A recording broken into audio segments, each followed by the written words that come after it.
Ladies and gentlemen, we welcome you live to episode number 27 of the Primetime Rundown right here on the Eastern Observer and the Blackjack Media Networks. Alongside my guys, Tyler, Adelle, Nick Partain, I'm Joey Jarzynka. We welcome you to Hockey Week here on the Blackjack Media Networks, presented to you by Blue Line Deli and Bagels. Visit them at 719 West Jericho Turnpike here on Long Island in Huntington, New York. We would like to welcome our special guest, Rob DeLuca, with us here on the Primetime Rundown. It's been a long time since the four of us have gotten together, and it's been almost nearly, I think, about a month and a half, fellas. It's been a long time, and so much has happened, both off the rink or outside of the rink, and a lot of good things have happened now that hockey is on its way back. Yeah, it's it's obviously been a hell of a ride from March to where we're at now.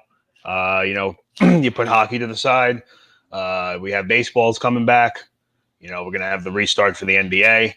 Hockey, obviously football is not going to really be too affected by this with the exception of the crowds. So it's nice to be returning to some form of normalcy in at least the sports world. Yeah, it's absolutely wild to see how not only are we having some sports slowly come back in addition to hockey, football, we might see basketball, baseball is soon.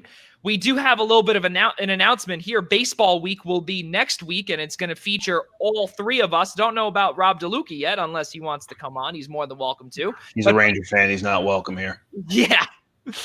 No, he isn't. Say that one more time? I said he's a Ranger fan. He's not welcome here. That was Oh, he's already here. What's up, Rob? How are you? I don't root for relevant teams except for the New York Yankees. Everything else is just trash. But boy. All right, I respect that. Well, ladies and gentlemen, let's get to it here as we are underway on Facebook for the first time in our existence. We are on YouTube as well. We are coming to you live from StreamYard. As you can see, we have the ticker on the bottom. Ladies and gentlemen, we do have all of our social media platforms on there. Please follow us on Facebook, Twitter, and Instagram. All four of us, myself, Tyler, Nick, and Rob DeLuca's stuff is all on the bottom of the screen, scrolling the entire 2 hours. So we have a full play-in series coming up. The return to play was announced at the end of May, fellas. And there is 24 out of 31 teams will be participating in Edmonton and in Toronto. So we'll have the West Coast teams or the Western Conference team playing in the hub city of Edmonton, Alberta. And then the Eastern Conference teams will be playing in the hub city of Toronto, Ontario. So let's get to it here. And it looks as if that the play-in series will start with the West. We have St. Louis, Colorado, Vegas, and Dallas all a part of the bye week teams, if you will. So those will be, as Tyler had explained it to me earlier, those guys will be getting sort of a bye week as the top 4 seeds. And then we have the 5 versus 12, Edmonton versus Chicago, Nashville versus Arizona, 6 versus 11, 7 versus 10, Vancouver versus Minnesota, Calgary versus Winnipeg, 8 and 9 in the West. And then the Eastern Conference teams, we have Boston, Tampa Bay, Washington, Philadelphia as the bye week teams. And then Pittsburgh, Montreal, the 5-12 games. And then 6 and 11, Carolina and the New York Rangers. They have made the playoffs for the first time in a few years. The 7-10 game, New York Islanders and the Florida Panthers, and Toronto and Columbus, the 8-9 seed game, all of which are a best of 5. So let's get things started, fellas. There's so much to talk about, and the reason why is because, again, hockey is back, but also a lot of guys are returning from injury. I can name just a few off the top of my head on Nick's favorite Western Conference team being Brent Seabrook, Calvin DeHaan on their way back as well. You could have named good players. I could have, that's for sure. But in terms of the ones that were... I'm always happy Brent Seabrook's coming back. Well, hey, listen, I'll tell you one thing. We've got him coming back. We also have on Montreal, Victor Mete coming back. Also for Pittsburgh, Jake Gensel is on his way back as well. Let's start things off here, and let's look to the first matchup, the 5-12 series in the East. Pittsburgh versus Montreal. And who wants to get us started off here, guys? Well, first things first, we missed the NCAA tournament, but from that, we've learned 5-12s are always tricky to pick. You always got to pick a couple 12s. So obviously Pittsburgh's going to lose. You got to go with the March Madness rules. We missed that. So I mean, they're only getting a world-class winger back. They have two of the best players in the NHL. But yeah, let's go with the 12. We got this. Yeah, I mean, he's not – people are definitely sleeping on Montreal just because, that's what happens when you draw Pittsburgh in round one or the qualifying round, excuse me. But, I mean, look, Carey Price can be a world-class goaltender when he's on. So you can never sleep on him. He can be a difference maker, especially in a short series like this, which is just best of 5. But in the end, you just know that the Penguins will probably come away with this in 4 games at most. You think the Penguins? Really? I honestly think the Penguins. I hope that you understood I was being satirical before. I mean, this is the definition of David versus Goliath. Pittsburgh missed by an eyelash getting into that top 4 seeding play-in qualifying area. So the fact they're getting Jake Gensel back, they have all these world-class players. I'd be shocked if Montreal won a game in this series. But for all the series together, it's going to be weird because these teams have no preseason before this, no training of any kind. Like, they're barely getting to skate together before they're going to have to take the rink. So strange things can definitely happen. Things that seem easy to predict could end up being completely thrown out the window. I mean, it's basically the first week of a new season for these guys. It's not like it's a 2-week break they have. This is beyond that. This is almost the start of something that's completely unconnected to the past regular season. But they're also 3-7-0, Nick, or they were 3-7-0 heading into the break, losing 7 of their last 10 games too. So could they come back strong? It's so hard to take those stats into account because they're so far past it. I don't think any of that momentum can carry over. Like, none of that should matter anymore. Everything gets thrown out. I mean, even like looking at head-to-head matchups from this past season is too far back, I think, at this point to even consider. You're basically just going to have to take talent versus talent. Who has more veteran players that you think will be easier to get right back into it? Who has the better coaching staff that'll be able to motivate their guys and play guys at the right times and be able to pick up on who has their legs and who doesn't? Things like that are going to end up more important than regular season stats from 2-3 months ago. Yeah, Nick's right. I mean, this season paused in March, and that's going to the team that suffered the most from that by far, the Philadelphia Flyers. They were the hottest team in hockey going in March. That going into that pause, it seemed like nothing could stop them at that point. They were able to pass Pittsburgh to reach this top 4 spot, but to have all the momentum that they had, there's no way that can carry over 5 months later. Yeah, and on top of it too, you also have from Philadelphia. You have JVR returning, who was an absolute atrocity before he got injured. Nolan Patrick. Also, don't forget Oscar Lindblom, too, coming back from his diagnosis with cancer as well. So I think that's pretty cool. But you know what I do think, and we'll get to Tyler in a second because I know he's trying to get in there. Obviously, it's going to help with you have someone coming back from cancer, from a cancer diagnosis. Now, fellas, wouldn't that be like almost like a boost almost where, your guy is coming back, your teammate is coming back from something that is life-altering, life-changing? Would that be a possibility of, getting another boost possibly? Like a B12 shot almost? Absolutely. We've seen motivating factors like this before. Look at the Islanders after Tavares left. Any team that can have a chip on their shoulder for any possible reason is definitely beneficial to them. Yeah, they use that to their advantage. That's what helped the Flyers get hot.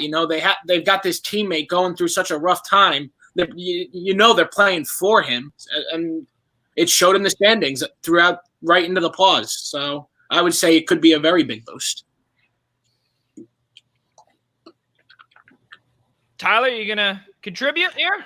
I didn't know if it was my turn yet. Listen, this is all for us here. Let's, everybody is just willing to. We could do without you, though, Joe. All right. Well, I guess I'll start with my Pittsburgh and Montreal pick.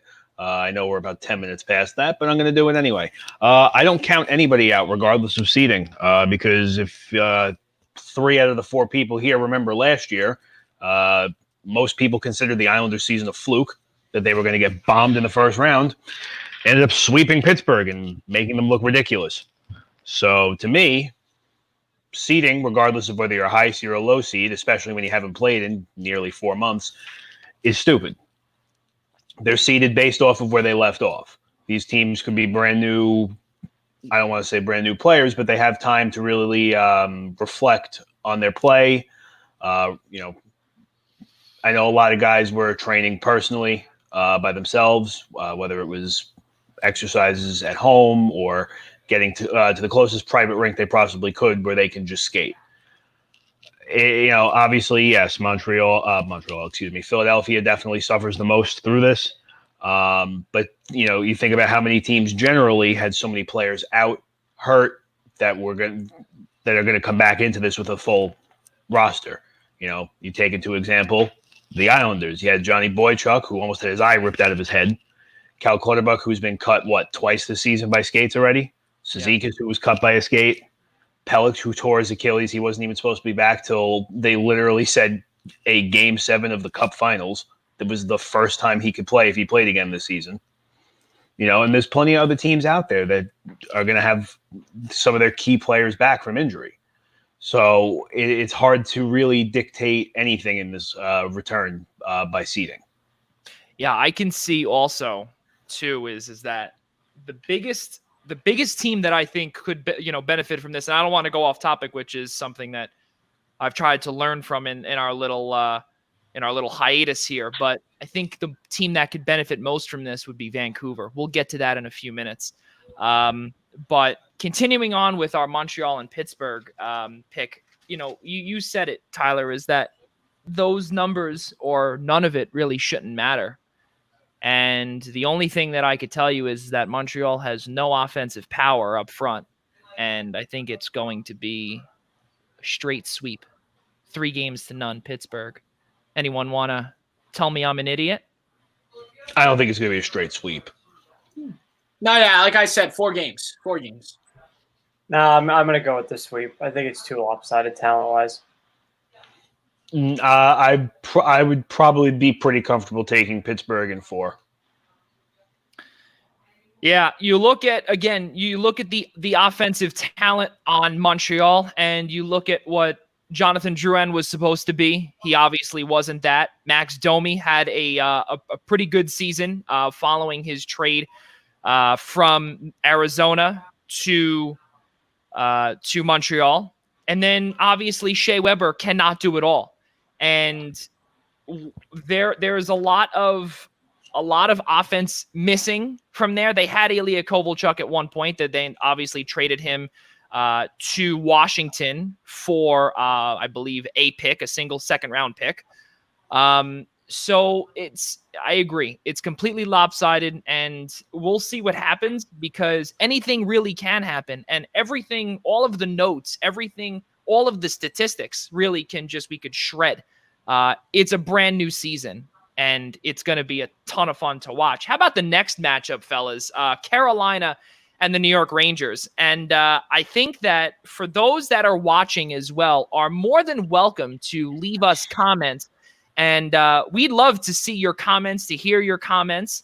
And not only that, we'll have it posted on the screen here. And can't thank Tyler enough for doing that here. He's a StreamYard genius, if you will. Genius generally, you know this. Say it one more time. I'm a general genius, you know this. There you go. Right. As you said before, you don't have to tell anyone how great you are. You don't have to tell me twice how great I am. I will prove that it isn't even in my Instagram bio. Excuse me, sir.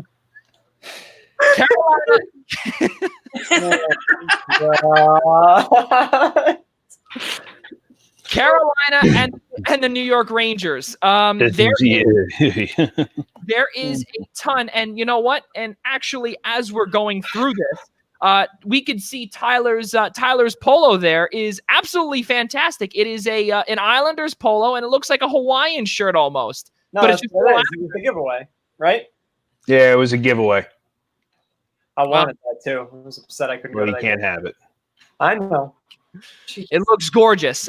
So again, as we said, Carolina and the New York Rangers. For those that are watching that are that are Rangers fans or Carolina Hurricanes fans, please give us some comments and we'll be sure to answer them or even debate you right on the air. Carolina and the Rangers, the 6-11 game, the 6-11 series. I think honestly that this one is going to go 5 games.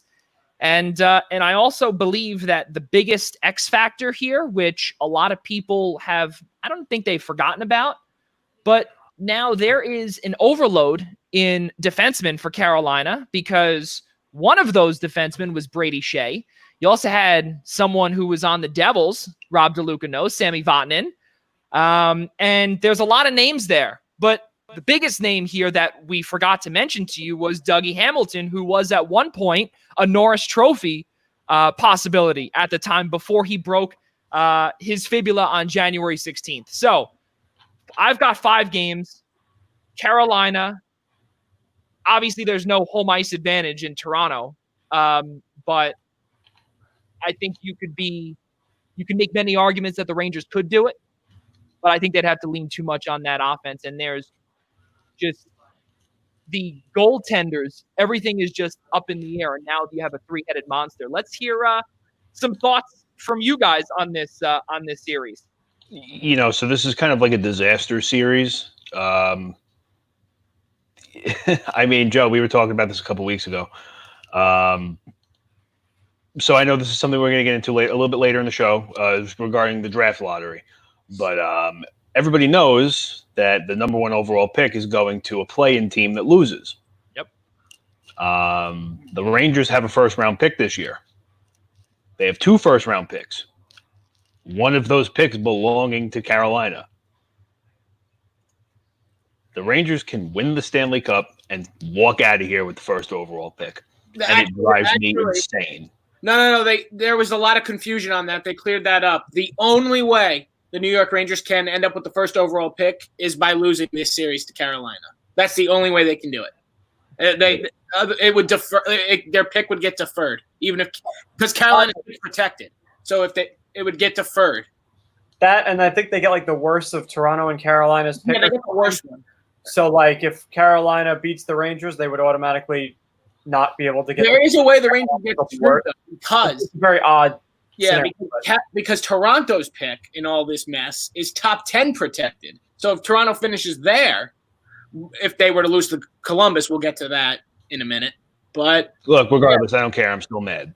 Oh yeah, no, I still don't like it. I'm a devil. How do you think I feel? Hey, I'm a lottery team. How do you think I felt? That's true. But you know what, though? Listen. What do you, DeLuca, what are you going to have? Three out of the last, 4 years you had the number 1 overall pick for the New Jersey Devils? Nice, but it's not even what I was hoping for. I just didn't want it to go this. I literally just didn't want a play-in team to be in the top 3, and my worst nightmare came true, and it got the number 1 pick. And we know they did that on purpose, so that way they could have some meaning into their play-in tournament. Well, that's what I was actually going to say. Do we think that it was a little, let's call it fixed in there, if you will? Because, I mean, come on. That is just too... It's also because they didn't... be true. Steve Eisman said it beautifully. We saw it coming because combine all the playing teams' percentage chances, it was 25%. That's higher than Detroit's chances, which was only 18%. It just wasn't there. I mean, they did not curve the odds like they should have. Yeah, I don't think it was fixed, but like Rob is saying, the odds were kind of oddly in favor of one of those teams getting it. But if you look at it right now, I really think that the public perception is more anger towards one of those teams getting the number 1 pick. So I don't see why the league would feel like doing that was a good idea. It was totally fixed. How can you do that? It's a professional league. Don't they have an accounting firm do it like every other league does for them? Yeah, they didn't have to film it. No, they do whatever they want. Because of COVID. Because of COVID, they didn't have to film it, so anything could have happened. Yeah, that's possible. I don't know. I feel like they wouldn't have given him the number 1 pick. It adds so much more drama. It did. Around. That's all this does. It adds drama to it. Yeah, you see over here, Buffalo. Look at this. Let's see. Detroit ended up with the 4 pick. They were so bad they were eliminated before quarantine even started. It's true, they were. Let's see. Ottawa. I'm stunned they even have a pick that high. Well, and the only reason why is because of San Jose, which we can get into later on. Shocks for that. Let's see. The Devils got screwed yet again. The 2 pick belongs to the Kings, but they do the first pick before they end up doing the second, so they're not on the board yet. Buffalo they're Buffalo. They can't catch a break. Like it's. Oh yeah. Well, the Devils got screwed again. They have 2 number 1 picks on their roster. Yeah, they have Jack Eichel. Like, come on, man. These teams. I had no problem picking 7. Ottawa got screwed. Yeah, you know what, Joe? I'm glad you posted this. You see this? Look at this. Look at this. Non-qualifying round clubs. What? No, watch this. Watch this. Detroit, terrible. Screwed out of first pick. Ottawa lost the first pick twice. Yeah. They did. They did. They lost the first pick twice. They had the best odds of anybody. And they you got can thank the San Jose Sharks for that. Yeah, well, that's another disaster. But you know what the craziest part is, fellas? You know what the craziest part is that, we look back to see what everything was all about with Ottawa, right? And I actually heard a few, going off topic here, with Ottawa and San Jose, I heard a few people say, and I read it on social media, I've read it in the hockey news as well, saying that San Jose now won the trade between Ottawa and them with Erik Karlsson. And I read it, and I literally laughed at the paper. And I've laughed when I saw some people write that San Jose won. And I had to hold back. And Nick, Tyler, and Rob all know me very well, where it's very difficult for me to hold back. And kudos to me, I was able to hold back because I really could have unleashed at them and said, how do you figure? Because they were so bad, and now they lost. They don't have a first-round pick for this year. And if I'm not mistaken, I think next year also they don't have a second-round pick either from this deal. It would have been pretty amazing. It would have been even funnier if the pick Ottawa got from San Jose was the lottery pick. That would have been icing on the freaking cake, let me tell you. Yeah. Yeah, if it was the number 1 pick. I mean, it was the number 3 pick, but we digress. It's the same thing. Yeah, but 2 picks higher. Two picks higher becomes 10 times funnier. Yeah, that's where it belonged anyway. So. Well, ladies and gentlemen, once again, we do want to say we cannot thank you enough for joining us here on the Primetime Rundown Zoom interview series this evening on Hockey Week, presented to you by Blue Line Deli and Bagels. Visit them here on Long Island, 719 West Jericho Turnpike here in Huntington, New York. Visit them at bluelinedeli.com for more details. Keeping it moving forward now, we were talking about Carolina and the Rangers before we got off topic, and we haven't gotten to the predictions yet. So Tyler and I were talking off camera, and what we're going to do is also we'll let all of our fan base know is that during this time, during not only unrest in America, but also with COVID, everything going on, we want to make sure that we come back to you with a lot more content. And we're going to be only predicting the qualifying rounds in this round. And then the next few rounds, or in the next few episodes, we are going to be predicting, once the qualifying rounds are over, we're going to be predicting each round before they come on. So we'll be able to give you as much content as possible and not stuff it all in your face at once. So Carolina and the New York Rangers, fellas, I have Carolina winning in 5. Let's hear your thoughts. I'd like to know who plays goalie for the Rangers first. I have that written down. Yeah. And on top of it, and Nick, I don't mean to interrupt you, but remember, just before this whole thing happened, Igor Shesterkin and Pavel Buchnevich had gotten into a car accident in Brooklyn, and Pavel Buchnevich was the one that was injured a little bit more. Igor Shesterkin was about to come back once this pause had gone into effect. But now, again, we now have another 3-headed monster. Nick, go ahead. I'm sorry. So going back to that, I think this is going to be the best series of the entire qualifying round. These teams have a little bit of a rivalry. They had the 4-0 sweep in the regular season. That's going to lead to more trash talk on the ice. I think they're 2 semi-evenly matched teams. The Rangers picking up a lot of steam in this second half, learning how to play. A lot of their younger players getting better, understanding the system, bringing up a superstar goaltender. All those things coming together for them. Carolina making some win-now trades at the deadline, like Joey mentioned, bolstering their blue line. Now their blue line is healthy. They also traded for Vinny Trocheck at the deadline, so they got a lot better talent-wise. It's going to be a fun series. I'm actually going to go with the Rangers, to be honest with you. I think they have the better goaltending. I haven't trusted Carolina's goaltending all season. I didn't trust in last year's playoffs. They somehow won a couple of rounds, but it's still just too iffy to me to trust in a short series where so much randomness can occur with all the guys who knows who's conditioned, who's not. I'm going to take the team that has Lundqvist and Shesterkin, who both are good enough to steal this series for that team. So I'm going to go with the Rangers having their guys out gunning on offense, Artemi Panarin, who's the Hart Trophy candidate, and then a solid goaltender on the back end. I think he'll be able to make up for some of the defensive lapses that they're bound to have. And you know what? Losing Lindy Ruff, sorry, Rob, might actually help the Rangers defense, being he's been a disaster as a defensive coach. But in fairness, he's developed some of their young defensemen well. I mean, Adam Fox has played well. Anthony DeAngelo has played well. There was that one other kid whose name I can't remember. But they've developed some decent young defensemen. So it's odd that their defense stinks, but the defensemen are good. It's a very weird scenario. So he might actually succeed with the Devils. We'll have to see how that goes. But that's another conversation for later. I'm taking the Rangers in 5, though, is my prediction. They're ranked, I'm sorry to interrupt you, just want to throw a stat out here. They are ranked 23rd in goals against in goals allowed per game. That's a lot. The New York Rangers. Yeah. That's a lot. Yeah, I gotta say, I'm kind of with Nick here, because you know what's scarier than Henrik Lundqvist? Playoff Henrik Lundqvist. He becomes a whole different monster usually. Like he becomes this. Like he literally has to stand on his head. The Rangers don't win because they don't support, because he doesn't get enough support from the people in front of him. But without him, they'd be swept. They'd have been swept in the first round every year. That's how good he is. But now they have this, like Joe said, a three-headed monster with this goaltending tandem. It might not matter who they put in there, because now they finally have a reliable offense. And in a short series like this, offense is going to be everything. And it's no doubt that the Rangers have a slightly better offense, and absolutely the uncertainty of Carolina's goaltending. It's going to be a great series, probably by far the best one we see. But yeah, I got to say it's probably Rangers in 5.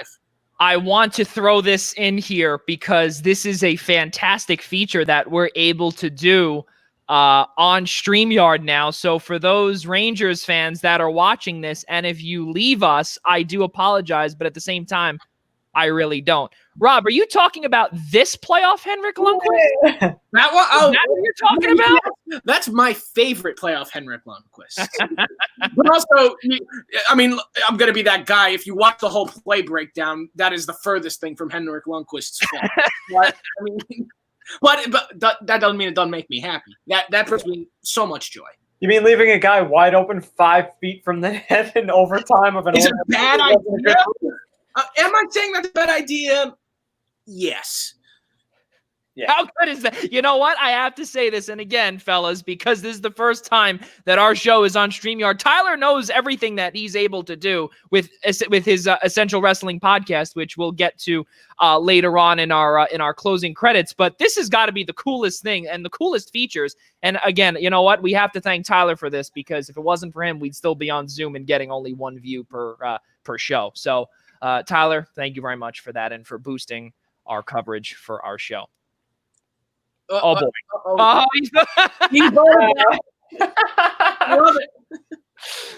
All right, let's hear. So predict. So we have the last thing we have not heard is from Tyler with Carolina and the Rangers. I'm gonna go with Carolina in 5. You know, you make a point where the Rangers defense is 23rd in goals allowed per game, going up against Carolina, who for a nice 3/4 of the 3/4 season was a pretty steady, solid offensive juggernaut. I'm pretty sure, if I'm correct, the last time I looked, they were roughly around like 3.5 goals per game, closer to 4 goals a game. The Carolina Hurricanes were ranked 11th, 3.19 goals for. And for the goals allowed, Carolina was also 11th. And the New York Rangers were, as we said, all the way down in 23rd. But the Rangers, though, in goals for, ranked 5th, 3.33. No. Artemi Panarin ranked 5th. The Rangers did not. 95 total points, and out of those 95 points, he had 32 goals, 1.38 points per game. So my point being, you put an offensive juggernaut against a team that generally struggles defensively. History kind of shows who's really in favor there. So I'm going to take Carolina in 5. I'm not going to completely throw the Rangers under the rug, although I really would like to. But I think that's pretty fair. I think one thing that Tyler talked about but didn't fully mention is Carolina's style of play is always to dominate shots. They are consistently out shooting opponents, which is going to put an onus on the Rangers defense to be able to defend for extended stretches of the game, and that could really change the series. But hopefully, I mean, for my predictions wise, I'm rooting against the Rangers, obviously, but their goaltending is good enough to pick up that kind of thing. But that's really where the X factor of the series is going to come in. Can the Rangers defend enough and keep those shots on the outside to make sure their goalies aren't getting hung out to dry? Yeah, I'm already getting torn apart for my little review here. I can show one of the comments. I can't show the other. But my good friend John from hockey is telling me this is an easy Ranger win. Well, John, I'm going to tell you one thing, and now this is the first time again that we're able to interact with our viewers and our listeners. First off, we cannot thank you enough for the comments. We love it. We all love it. We just can't show the first comment. But no, it's not an easy win for the Rangers. And the reason why is because if you shut down Artemi Panarin, who else do you have? Yeah, okay, Mika Zibanejad, Chris Kreider. You have a lot of players. But then also look at the defensive side. Exactly what Nick said. Carolina can do work. And yes, we know obviously before all of this, Carolina was the one team that was obviously not for this return to play format because they didn't want to play the Rangers. Yeah, okay, that's fair. But again, you look at the numbers and you see who you have to lock down in Panarin. Could you do it? I think that's going to be the deciding factors. If you can lock him down, we'll see who else can contribute for the Rangers. Anyone disagree? One other quick thing I didn't even realize. We all picked this series to go 5 games. One team has Justin Williams. Does the Game 7 magic transfer if it's a 5-game series? No. I don't know if that works that way. How's that work? Well, they'll have to win the series and find out. Yeah. Then it would have to be Mr. Game 5 then. That would be something, that's for sure. I mean, if you're Carolina, you really don't want to find out, so you'd rather get it done quick. You want to get this done before that. Fair. That's true. And also, fellas, as we did say also, is that I think that this is going to be the coolest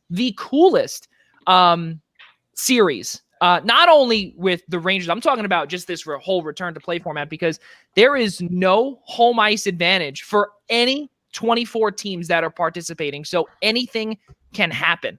I mean, in fairness, I think Toronto gets to play at home, and so does Edmonton, right? But nobody in the building. It doesn't matter. Nobody in the building. They get to play in their building. Okay, I'll go a little bit farther into detail here than I'd like to, but do you know every ice surface is constructed differently, right? They already know what they're playing on, where touchdown silly. Like they have a little bit more of an advantage than you guys think.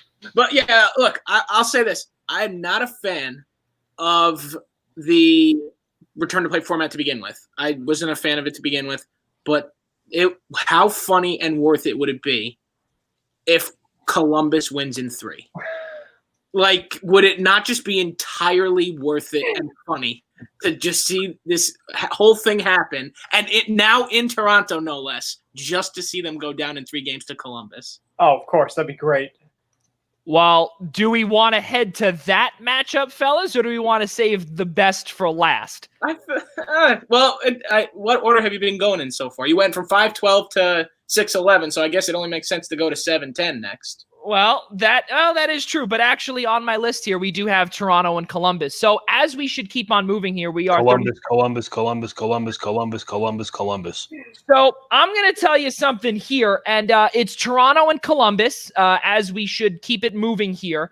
And, there's a lot to talk about, as Tyler said, because, they're playing in Toronto, but also Columbus is not one to have, to really put in the back burner, because they also have a guy that is coming back in defenseman Seth Jones as well. But then you also talk about the lack of defensive depth for Toronto.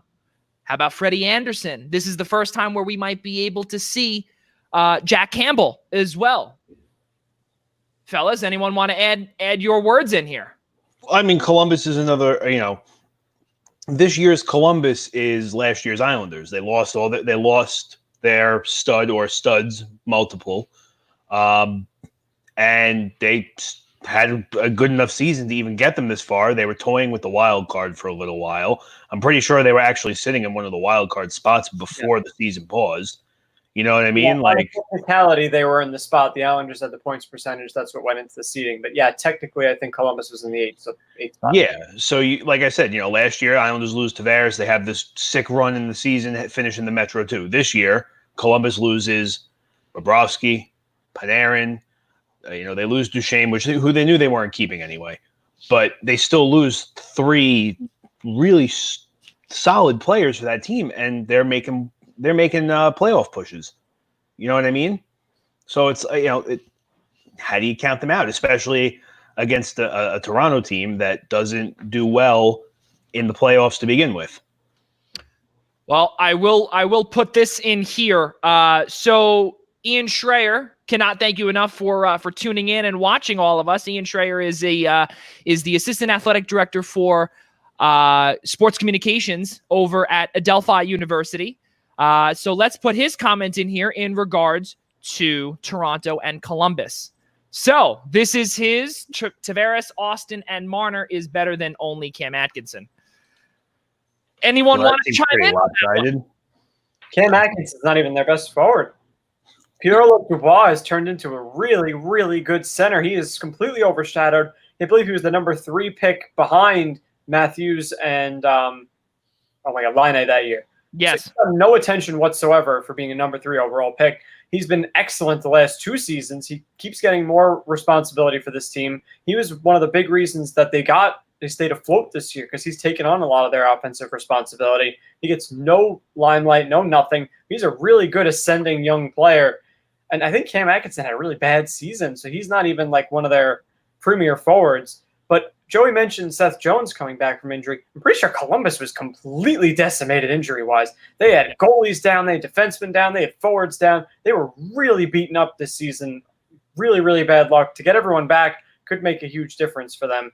But I actually am going to go with Ian here. I think Toronto's too good. I don't think they're going to lose this series. I think their playoff experience is actually going to play in their favor. And we love to make fun of their playoff mishaps. They keep having to play Boston. It is tough. And they keep taking them to 6 or 7 games. They're not getting whitewashed here. They're putting up big fights. They play decently in the playoffs. The one time they had the major choke was a way long time ago. It's not this current Toronto team. I do think they're actually going to beat Columbus. I think Freddie Anderson is a good enough goalie that he can compete with the Blue Jackets' good young goaltenders. They have Elvis. They have that other kid.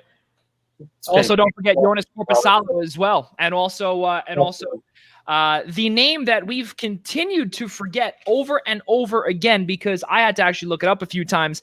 Lidis Kivlenieks is the name. He was the backup behind Elvis Merzlikins when Korpisalo went down in December, or from December all the way to February. He was 4-1-1 in that span as he was the backup. Rob and Tyler, final words on this series, because I have Columbus in 5. Yeah, I also have Columbus in 5. Yeah, I'm gonna go Toronto in 4. Their playoff experience will play into it, and plus, it obviously is just going to set up for another loss to Boston in 7. We all know that's how that's going to go anyway. So, all right, we'll see, and it's going to be technically, as Tyler said, on a little bit more of a home ice advantage than some may think. But as we have our insider here, Tyler, he knows a little bit more than most people do. Now let's go to the Western Conference and go to Edmonton, to the hub city. Edmonton and Chicago. Didn't we leave an Eastern series out? Oh yeah, that's right. I forgot. Why you're jumping ship best so one quick. for last. And you know what? And you see, this is how we know that again, I shouldn't be hosting this show. How about Islanders Panthers, fellas? Yeah, wait. And 3 of us here are all Islanders fans. This is pretty sad. Tyler, let's hear it. You're wearing the Islanders polo. So So yeah, I mean, like I was saying before at the beginning of the show, this is pretty big for the Islanders. Obviously, it's what seems like 5 seasons ago. It was only 8-9 months ago where they're going on this 16, 17 game point streak, 10 wins in a row. And that was with a fully healthy roster. Then Adam Pelech goes down, and again, Boychuk goes down, Cizikas goes down, Clutterbuck goes down. With this team coming back full strength, if you backtrack to the beginning of the season and you saw what a full strength Islander team looked like this season, it really kind of gets you excited for what you can really be seeing. And Florida, obviously they make their big splash into a goalie this year for Bobrovsky. He's always, as we know, given the Islanders problems back when he was in Columbus. He made Columbus a very unbeatable team for us. And he wasn't great. Bobrovsky was not great either. No, he wasn't great in those games, but he managed to pull out 5-4, 3-2, 4-3 shootout wins. So it's not like they weren't beating him.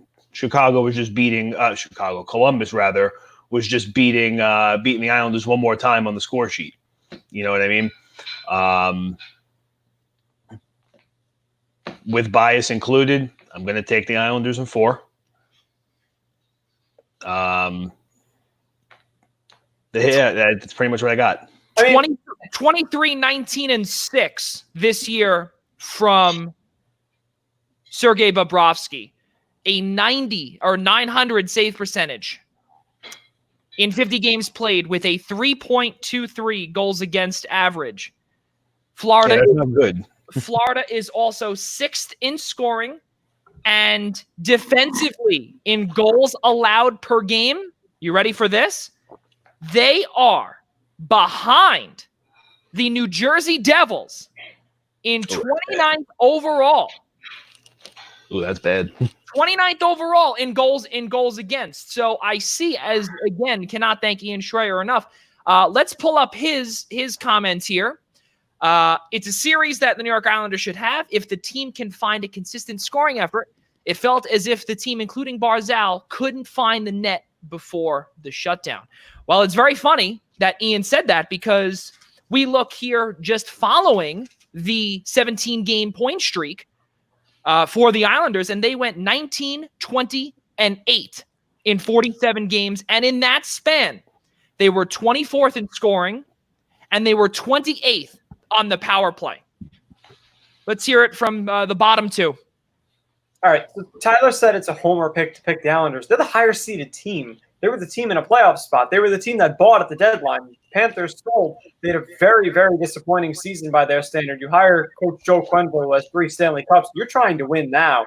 They were completely a disappointment. Bobrovsky was terrific after signing a massive contract. They have nowhere to go but up. So I think that's the only real Florida advantage is that there's no expectation for this team right now. And if Bobrovsky gets hot, they could steal a series, but I can't see it happening. The Islanders not only got their number 1 defenseman back, Adam Pelech, they got heart and soul guys back. Casey Cizikas, Cal Clutterbuck, Johnny Boychuk. Those are all guys that play in the 3rd pair or the 4th line, but they give this team an extra jolt when they're out there. We've seen their impact when they're on versus when they're off. They now have 4 solid to above average centers with Pajot and Cizikas finally getting to both be in the lineup at the same time. Their wingers should be decent enough to score against the defense that Joey mentioned for Florida is horrific. So I can't imagine the Islanders lose this series. You have the best coach in the league, arguably, in Barry Trotz. You have sound assistant coaches, goalie coaches. Everything around this team should be ready to go and at least play a simple dump and chase, low scoring, good defensive game and be able to grind out a series against a team that showed no real direction during the regular season. Don't forget the unspoken captain, Ross Johnston. He won't be playing, thankfully. So, No, Nick, that's not true. how many games? How many games is it going to take the Islanders to move on? 5. I'll say 4. I don't think it'll go 5. I think they'll win in 4. I think the Islanders are going to move on, but I don't think it's going to be as easy as people are leaving it to believe. Because just on the sole fact of because it's the Cup, the playoff, anything can happen. I think again, and as Nick said, they got nothing to play for. There's no expectations here, so they're going to go out there. They're going to give it their all. They're not going to advance, but the Islanders will take it. But it is going to go the distance. It is going to happen in 5. I'd have to agree. Like I said, I personally do not think that, especially with the Islanders, basically they were skidding. And I believe that if there was no pause, I think, and I hate to say it, the Islanders would not have advanced past the first round. If I gotta be honest, Joey, I don't know if you guys would have made the playoffs. Yeah, I was terrified they were going to miss the playoffs. The guys I don't know. You got the Islanders were on one of those like 2005 skids where it was just like you guys couldn't find a win to save your life. It was bad. And the craziest part is that they also lost in overtime. That was their last game in Vancouver as well. That 2-1 victory in Vancouver, unfortunately. And that's how the season came to a close, or the normal season, if you will, came to a close. We will not really be seeing a new season or a normal season for the next couple of years. So we got all of our predictions here, fellas.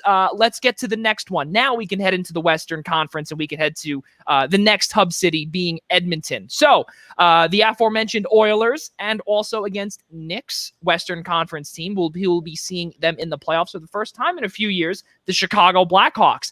This one, I personally believe, is also going to be lopsided, but I do believe Chicago gets one game in here, and it's Edmonton in 4. So you're welcome for that one game, Nick, there. And, I just think that it's going to be also the last series for Corey Crawford in Chicago. Let's hear it. All right. Nick, you want to go? It's your team, so I'll let you go for it. All right. So I mentioned that I think the Rangers and Carolina is going to be the best series. This one, Chicago-Edmonton, I think this is going to be the most fun series. There is not a lot of defense here. The goaltending is kind of shaky on both sides. This is going to be a lot of scoring. Best player on the planet against Patrick Kane, who's probably been the best playoff player on the planet for the past 10 years. There's going to be a lot of scoring, a lot of bad defense, a lot of fun games. I think Chicago's going to win. I'm going to take a shot here. I'm going to go with the underdog.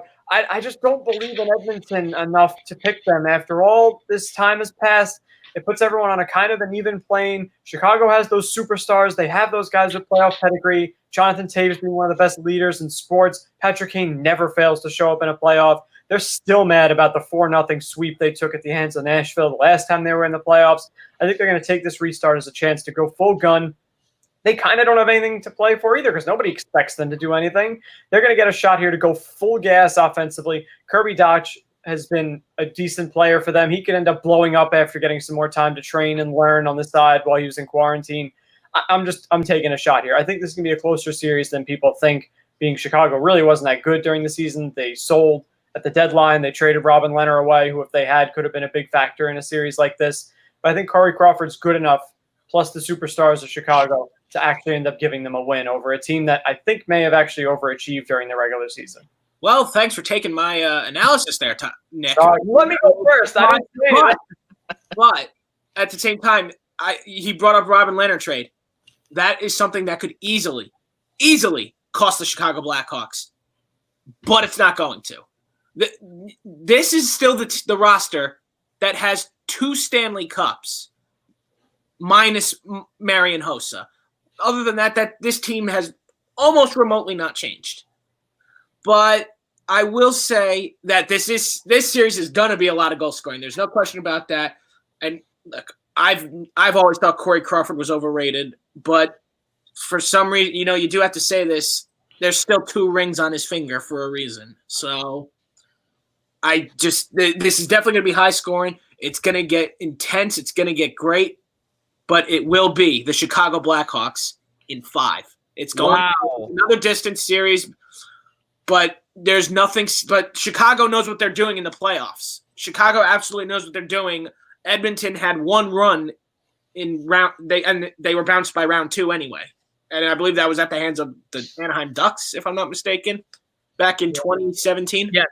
But yeah, so yeah, I think the experience will end up playing factor here. Patrick Kane is going to send his boys into the playoffs in 5.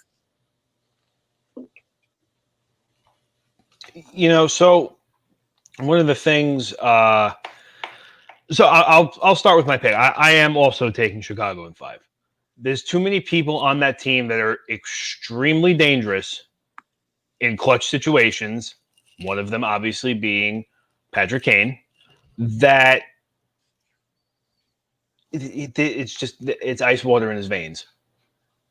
And that's actually a very good point. There's a lot of experience on that Blackhawks team. But one of the things I think, you say that, there's, they have 2 cups on that team on their roster. Remember, their last cup was almost 6 years ago now. These guys are older. They're a lot older. Duncan Keith is not the same Duncan Keith he was 6 years ago. Absolutely. Brent Seabrook, I be honest with you, I forgot he even still played in the league. Also true. Yeah, you forget that he's even around anymore. Patrick Kane is somehow, again, he's an alien. He's getting younger. You could convince me he's not actually a human being. Absolutely. And Jonathan Toews, you're not getting, you're not going to get a ton of points from him through the playoffs. He's there for his leadership. He'll be the first one in the dog pile to defend Patrick Kane if he takes a questionable hit. He's going to be the first guy screaming and throwing things around the locker room if he has to kick his team in the butt. Again, Kirby Dach has been playing. I would say he's definitely underperforming for his, for the expectations he had coming into this season, but he's still not playing bad. When you look on the other side of the ball with Edmonton, it's McDavid and Draisaitl, and that's it. Yeah. They don't have. I'm not going to try and tell you that they don't have guys that can perform and score, but nobody that can do it consistently. I mean, it's funny. I was setting up for my picks earlier today, and I'm looking through McDavid's stats. Now, mind you guys, McDavid was a rookie in 2015. He only ended up playing, correct me if I'm wrong, a little over 40 games because of his injury. I believe the next season he missed another 20 games from his injury. I think the season after that was his only first full season, and I'm pretty sure he missed like 5 or 6 games this year for an injury. Yes. So you figure in 4 years, right? He's kid's missed about the whole season. Yeah. This kid's missed about a full season worth of hockey. Yeah. He's 35 points shy of 500 career points already. He is 2 years younger than me. Yeah. Yeah. And, he is God, but can he do it alone? That's my point. Is him and Draisaitl cannot. They can only do it for so. Could they get through the first round together and power through it? Of course they can. We know it. You look at you look at almost every Oilers score sheet for the entire season. McDavid's got 3-4 points. Draisaitl's got 2, 3, 4, sometimes 5 points. Who's going to put up numbers for them? Zach Cassian? That's about it. Something tells me Tyler does not have the same faith in Milan Lucic that the rest of Edmonton. I've never had faith in that moron. Well, he's not even there anyway. He's in Calgary now, remember? Oh, yeah. God, that's right. James Neal. And then you look at the goaltending situation in Edmonton.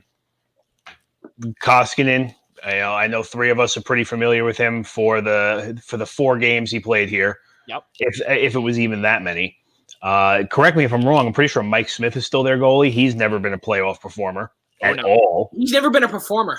He's a goal scorer. What was it? I think it was.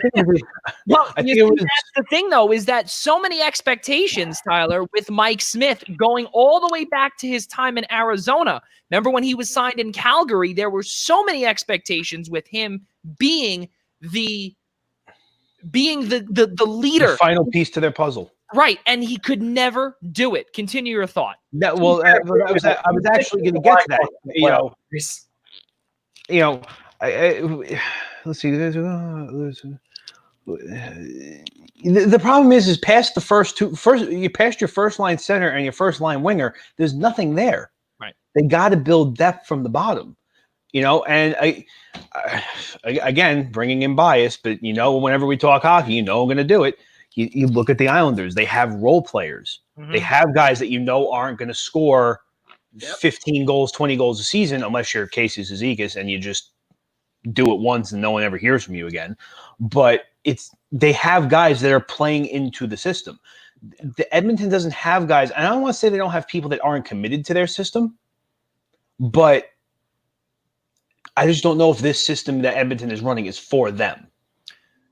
Now, going back to my point really quick on Mike Smith, but when he first got to Calgary, correct me if I'm wrong, the first 2 seasons he was there, Calgary finished for first place in the Pacific, I'm pretty sure they're Pacific.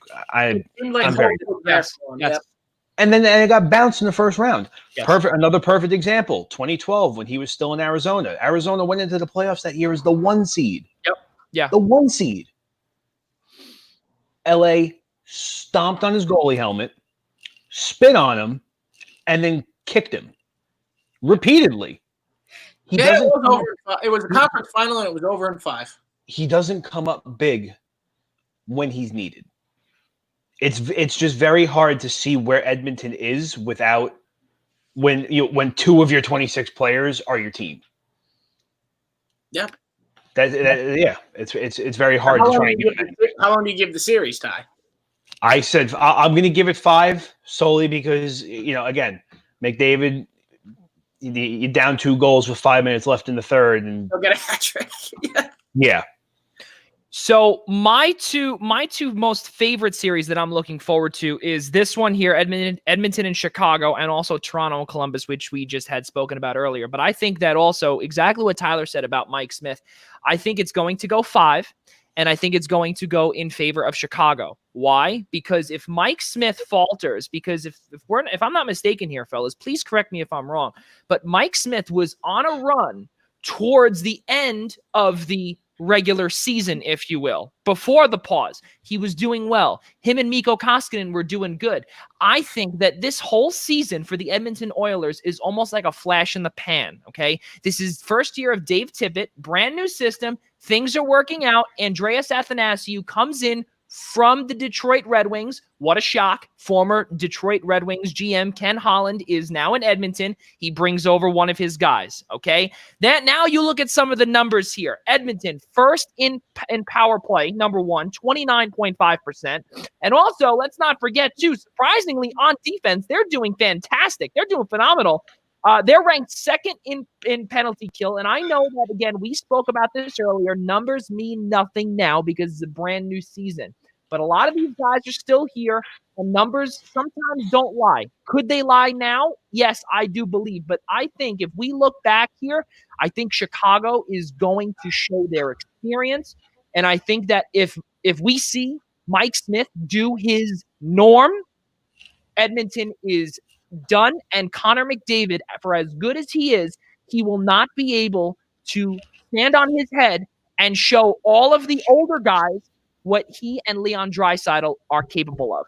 Fellas, let's keep moving forward here unless anyone has one last thought on this series, and I think we're all good here, the 3 of us. So that's a good thing. So how about the next series, which I think, in my opinion, is going to be one of the worst ones of the entire playoff return to play format, is Arizona and Nashville. Why? Because Nashville has been an absolute disaster ever since firing Peter Laviolette, and unfortunately signing, let's see, Rob DeLuca. He knows exactly who that is, John Hines. Why, in God's name, would you sign John Hines when he was an absolute atrocity in New Jersey? He couldn't get it right on all 3 phases of the ice.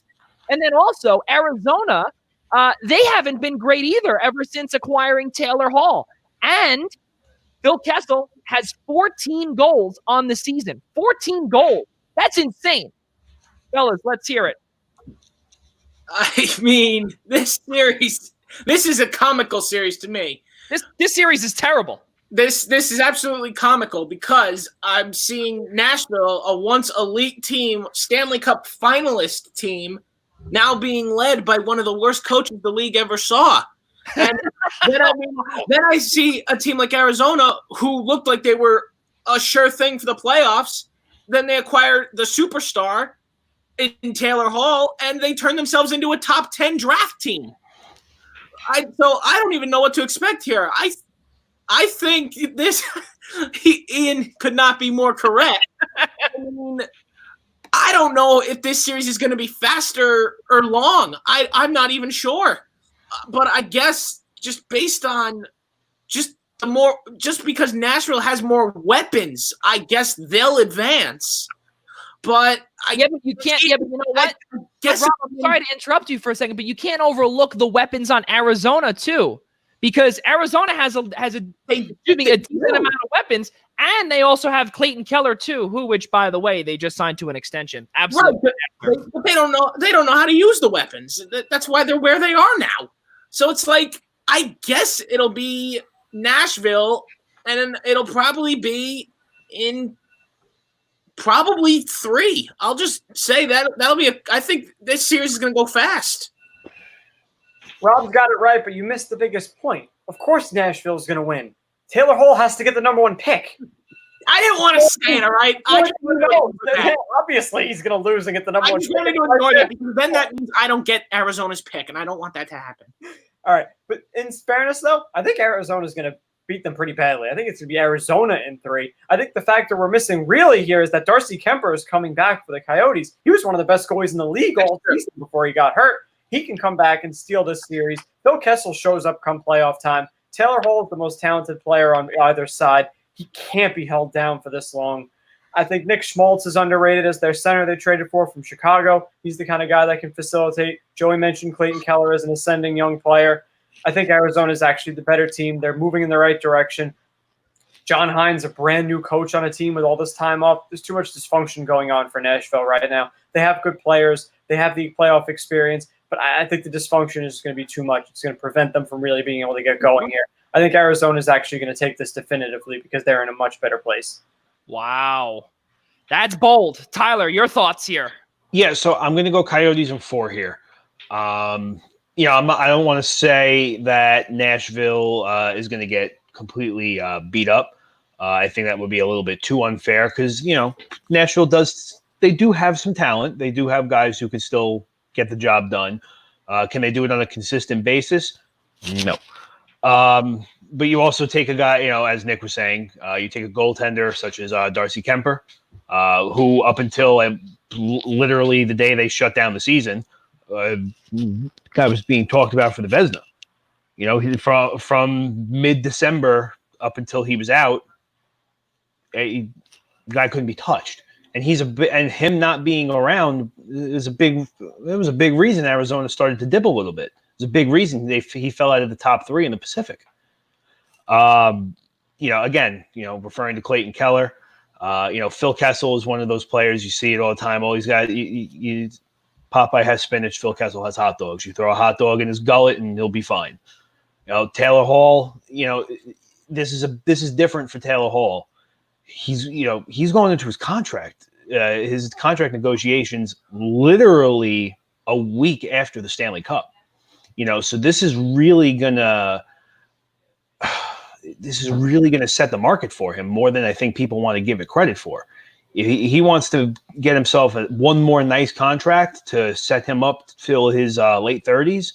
He's really got to show up for Arizona for anywhere between 3 to 5 games. Yeah, I'm going to come out here and say that Nashville, as we know, for the last, I don't know how many years that David Poile has been the general manager, but general manager there. But he's been the whiz of, trying to get everybody under the cap. He's been the whiz at mathematics, and making sure that there is, and just by looking at the cap number here, he has 2 guys such as Johansson and Duchesne signed at $8 million per. 2 guys in Philip Forsberg, Kyle Turris, which is an absolute disaster of a contract, signed at $6 million per, and still $2.3 million under the cap. This team is a Stanley Cup playoff team on paper, not on the ice. They are an absolute atrocity, and on top of it, too, there's going to be some cap problems come next year when Roman Josi is going to have a raise. But let's not get into that. Let's look at this one here. Arizona is too good. Again, on paper as well. And you also have Jacob Chikrin, too, left-handed defenseman on the first pairing, coming back from injury as well. He was not supposed to be back for the rest of the year, and now he's skating. Just, I believe, a couple of days ago, he was spotted on the ice. I think he does come back. He makes an impact. And again, it's not only going to be one defenseman because there's so many guys on there on the back end. And exactly what Ian Schreier said as well. Oliver Ekman-Larsson, captain, as well. He's also coming back as well. There were so many injuries for Arizona at the time. Darcy Kemper, as the three of you guys mentioned. I think Arizona here, and I think it's going to be in 4. I'm hesitant on that number because Nashville at any time could potentially look like 2016 Nashville, or they could come back and look like 2020 Nashville, which is where they don't even show up at all. Yeah, Joe, really quickly before we move on to the next series, you actually made a really good point with the cap because, I know it's not such a terrible pressing concern for them now, but, if you remember, Arizona for probably a solid anywhere between 8 to 10 years up until about a year or two ago was the retirement home for contract buyouts. They only dumped Pavel Datsyuk's contract about I think a year or two ago, last season. And also Marian Hossa now. Yeah, Marian Hossa's on their long-term IR. He doesn't affect the cap, but they still got to pay this guy. Yeah. Mike Ribeiro, this is going to be his last year on the buyout. So you think about all the money they're paying to guys, whether they affect the cap or not, and still have money, they still have all this talent that they really don't even have to pay for it. A lot of them are ELC guys or, $2.5 million contracts. That's impressive in itself too. Right, unless you're John Chayka, who now has just signed again Clayton Keller to a $6.5 million increase as well. With again, he still has Derek Stepan at a big cap number that was signed with the Rangers. But then also he's also got Phil Kessel as well for the next few years as well. So a lot of good things in Arizona. What are all the predictions here for this one, guys? So I'm going to take Arizona in 4. I'm sticking with Arizona in 3. Yeah, I'm going to stick to my gut and say Nashville in 3. Nashville in 3. That's it's bold, but yeah, I think experience will play the role again. A bold prediction there. So 7 minutes past top of the hour here on Hockey Week on Primetime Rundown, presented to you by Blue Line Deli and Bagels. Visit them, 719 West Jericho Turnpike here on Long Island. For more information, log on bluelinedeli.com. Next, Vancouver and Minnesota. I think that this one is the most intriguing matchup. Why? Because of a man named Quinn Hughes. That's why. I think Quinn Hughes has done absolutely remarkable. And also, don't forget Jacob Markstrom, who we were actually talking with, his former Swedish teammate ago. He's coming back from injury as well. Let's hear it.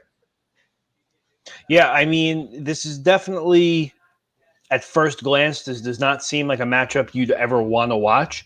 And then you really look into I think we all agree here that if this was a Wednesday night rivalry game, I would really rather watch bowling before I would watch this. But then when you look deeper into it, you look at a Canucks team again was toying with the wild card, the lower Pacific all season. You look at a guy like again Quinn Hughes, who honestly, if Cale Makar wasn't playing this season, would be the easy Calder favorite.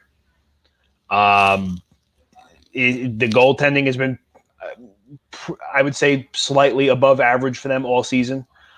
This seems like a no-brainer to go Canucks in at least 4.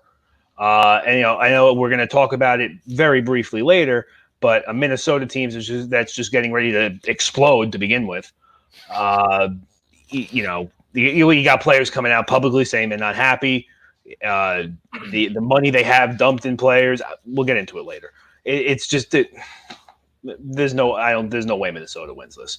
I think it's a disaster too. And Nick and Rob, I don't mean to cut you off here, but also let's not forget Zach Parise just came out, I believe yesterday or 2 days ago, and said that the time is running out, not only for him, but also for Minnesota. Time is not running out for Zach Parise. Have you seen that contract? He's not going anywhere anytime soon. In terms of winning, time is running out quickly for him. That's for sure. And exactly as our as our best viewer Ian Schreier also said as well, age for Minnesota is an issue too, because again, Zuccarello on that long deal as well.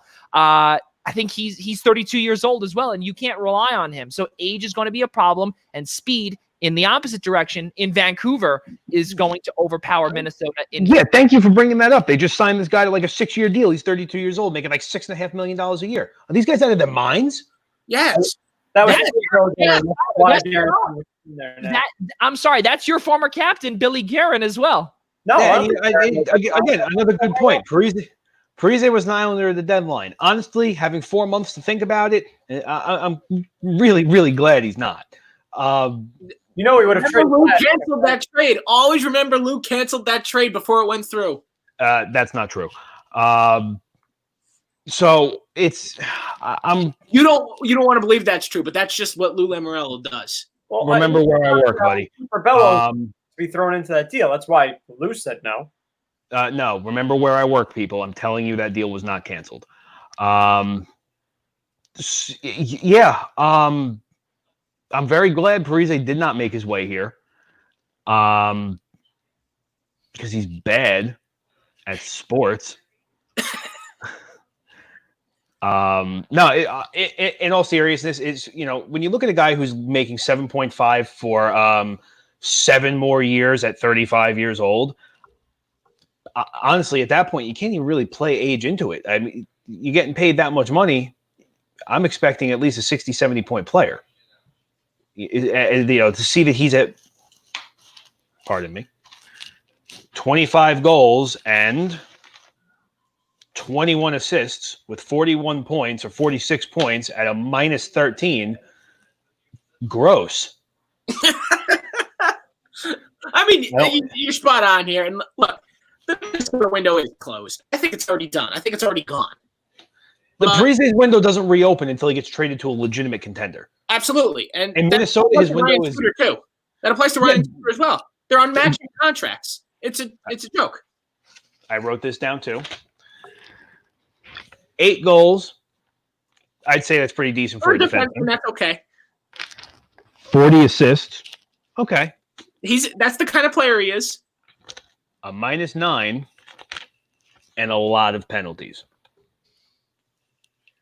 I don't like that either. It sounds to me, fellas, that he's almost on the list for Mike Commodore's green jacket. Insider? Possibly. Possibly. Mike Commodore the window. Mike Commodore is an insider of Ultimate Team mode on NHL. Yes, he is. That's right. And look, the window's closed. Vancouver is better in every aspect of the game. That is going to be the cleanest, and I mean cleanest, 3-game sweep this playoff sees. Vancouver in 3, not even a question. I don't know how you guys are picking all these three-game series. Well, I picked one. Does anybody not remember that these guys haven't played in 4 months? I'm expecting almost every series to go to the wire. I mean, yes, but Minnesota's just that bad. I don't see it. I don't see it 3. I see it 4. And it's wait, what did I say before? I said Vancouver in 3. No, sorry. I stick to my my point here. All right, I'm taking Vancouver in 4. I do think they're the better team. I do think Minnesota's not good enough. But we have to remember something nobody seems to here. Kevin Fiala was lighting the world on fire for Minnesota, if we remember, before this break went down. He might have actually turned a corner. He was a very promising young player for Nashville that never got it going. Now, all of a sudden, he's taken off into being almost the star winger. So he might be able to continue that trend upward in this series. But Vancouver is the better team. They still struggled a little bit near the end. I don't think they're that much better than Minnesota. And I have to comment on the trade. The Islanders were going to be trading Andrew Ladd for Zach Parise, Tyler. You have to look at it. They were only going to take on a net of, $1.5 million or $2 million extra per year. And Parise plays. Ladd hasn't been playing. It would have been almost money-wise a cheap addition. It would have added more years, which would have stunk down the road. But if you don't already know, the Islanders cap is going to be a disaster in 3 or 4 years when all those guys get older. At that point, you're just going to pile on and make it a worse situation down the road. You're trying to win now. Parise 3 or 4 years. 3 or 4 years. 3 or 4 months, big guy. Well, you got to pay Barzal in 3 months. Now. You got to pay Barzal in 3 months, buddy. Yeah, but you know what? Think about it this way. Everyone's going to be in trouble. They're not going to be able to do anything about it. the Islanders RFAs are just going to have to accept the fact they're going to have to take less money. Like, they don't have the money, and they aren't going to be able to trade away big contracts because everyone's going to have money problems. Everyone expected the cap to go up almost 7 or 8 million. So this is going to be a mess for 3/4 of the league. So they might actually get lucky and just be able to sign their RFAs to less money and be able to make do for a little bit with what they got. But yeah, you're right. That $2 million would have played in big because of the flat cap now. But going back to when the trade deadline was occurring, I wanted them to make the move because it gets rid of Ladd. It brings in a very productive player, a guy with high leadership, a guy you weren't trusting to be on your first line. He probably would have been a third-line winger. Think of that, their third line being Pajot with Parise and Bailey maybe as a third line. That would have been pretty nice. That would have been a lot more scoring than they've had on the third line. Times this year we saw Cole Bardreau and Leo Komarov playing on that third line. This could have been a big difference. So talent-wise, it would have helped the team for sure. And Zach Parise, Rob has to have a soft spot for from his Devils days. At the very least, he did win a cup there, right? He left me here. You won a cup. Listen, if Barrett won a cup, I wouldn't hate him nearly as much. You win a cup for me, I'm going to be happy with you, even if you leave. He didn't win a cup. He got embarrassed by the Kings. He did. Yeah, well, actually, we were the only team to take the Kings to over 6 games that year. And you still got embarrassed in every game you lost. You're a Devils fan. Shush. Yes, I am. Right. Two of those losses were overtime. But here's my other thing. Even if you know Parise is coming here to be on your third line, are you really, really comfortable paying $7.5 million for a third line winger? We're paying Andrew Ladd $5.5 to not play. He would have been traded for Andrew Ladd. It would have been a $1 million increase for a guy who plays. Okay, but at least when you gave Andrew Ladd that $5.5, he played every game for 2.5 years before he tore his ACL. Now you had a chance to get rid of the worst contract on your team and get a guy who can play. The contract would be better, but you would have got a productive player. We want to have Parise playing right now than Leo. You're not getting a more productive player. You're getting a guy that would just play. Doesn't mean he would play well. Let's keep moving because we got to get into that one after the show. Fellas, let's keep it moving as we have one more series to go in the qualifying round, my family kills me. Say it again? Before my family kills me for being late. But Winnipeg and Calgary is the next series. Fellas, I think Winnipeg in 4, Connor Hellebuck, Blake Wheeler, Nikolai Ehlers as well. And I don't care with the fact that Dustin Byfuglien is gone. Doesn't matter. Tyler Myers is gone. I think that back end is going to be okay. And Connor Hellebuck has done a hell of a job. 31 wins, 2.57 goals against, and a .922 save percentage without Big Buff and without Tyler Myers, who was supposed to be the leader on the back end. But unfortunately, he's out in Vancouver now. So yeah, that's really all you got to say with that one. Calgary, in my opinion, is getting older, and Johnny Gaudreau cannot do it all. Let's continue. Rob DeLuca first. Yeah, I mean, look, you're 100% right, but I think just because of the rivalry, that's one thing that doesn't die over a quarantine is the rivalry and the hatred that these two clubs have for one another. So I think on that literally could be a sole reason that this goes 5 games. And I believe it will go 5 games, actually. But yes, the Jets will eventually prevail. They've got way more weapons. Johnny Hockey cannot do it alone. He's tried already, and it just turns out to not be enough.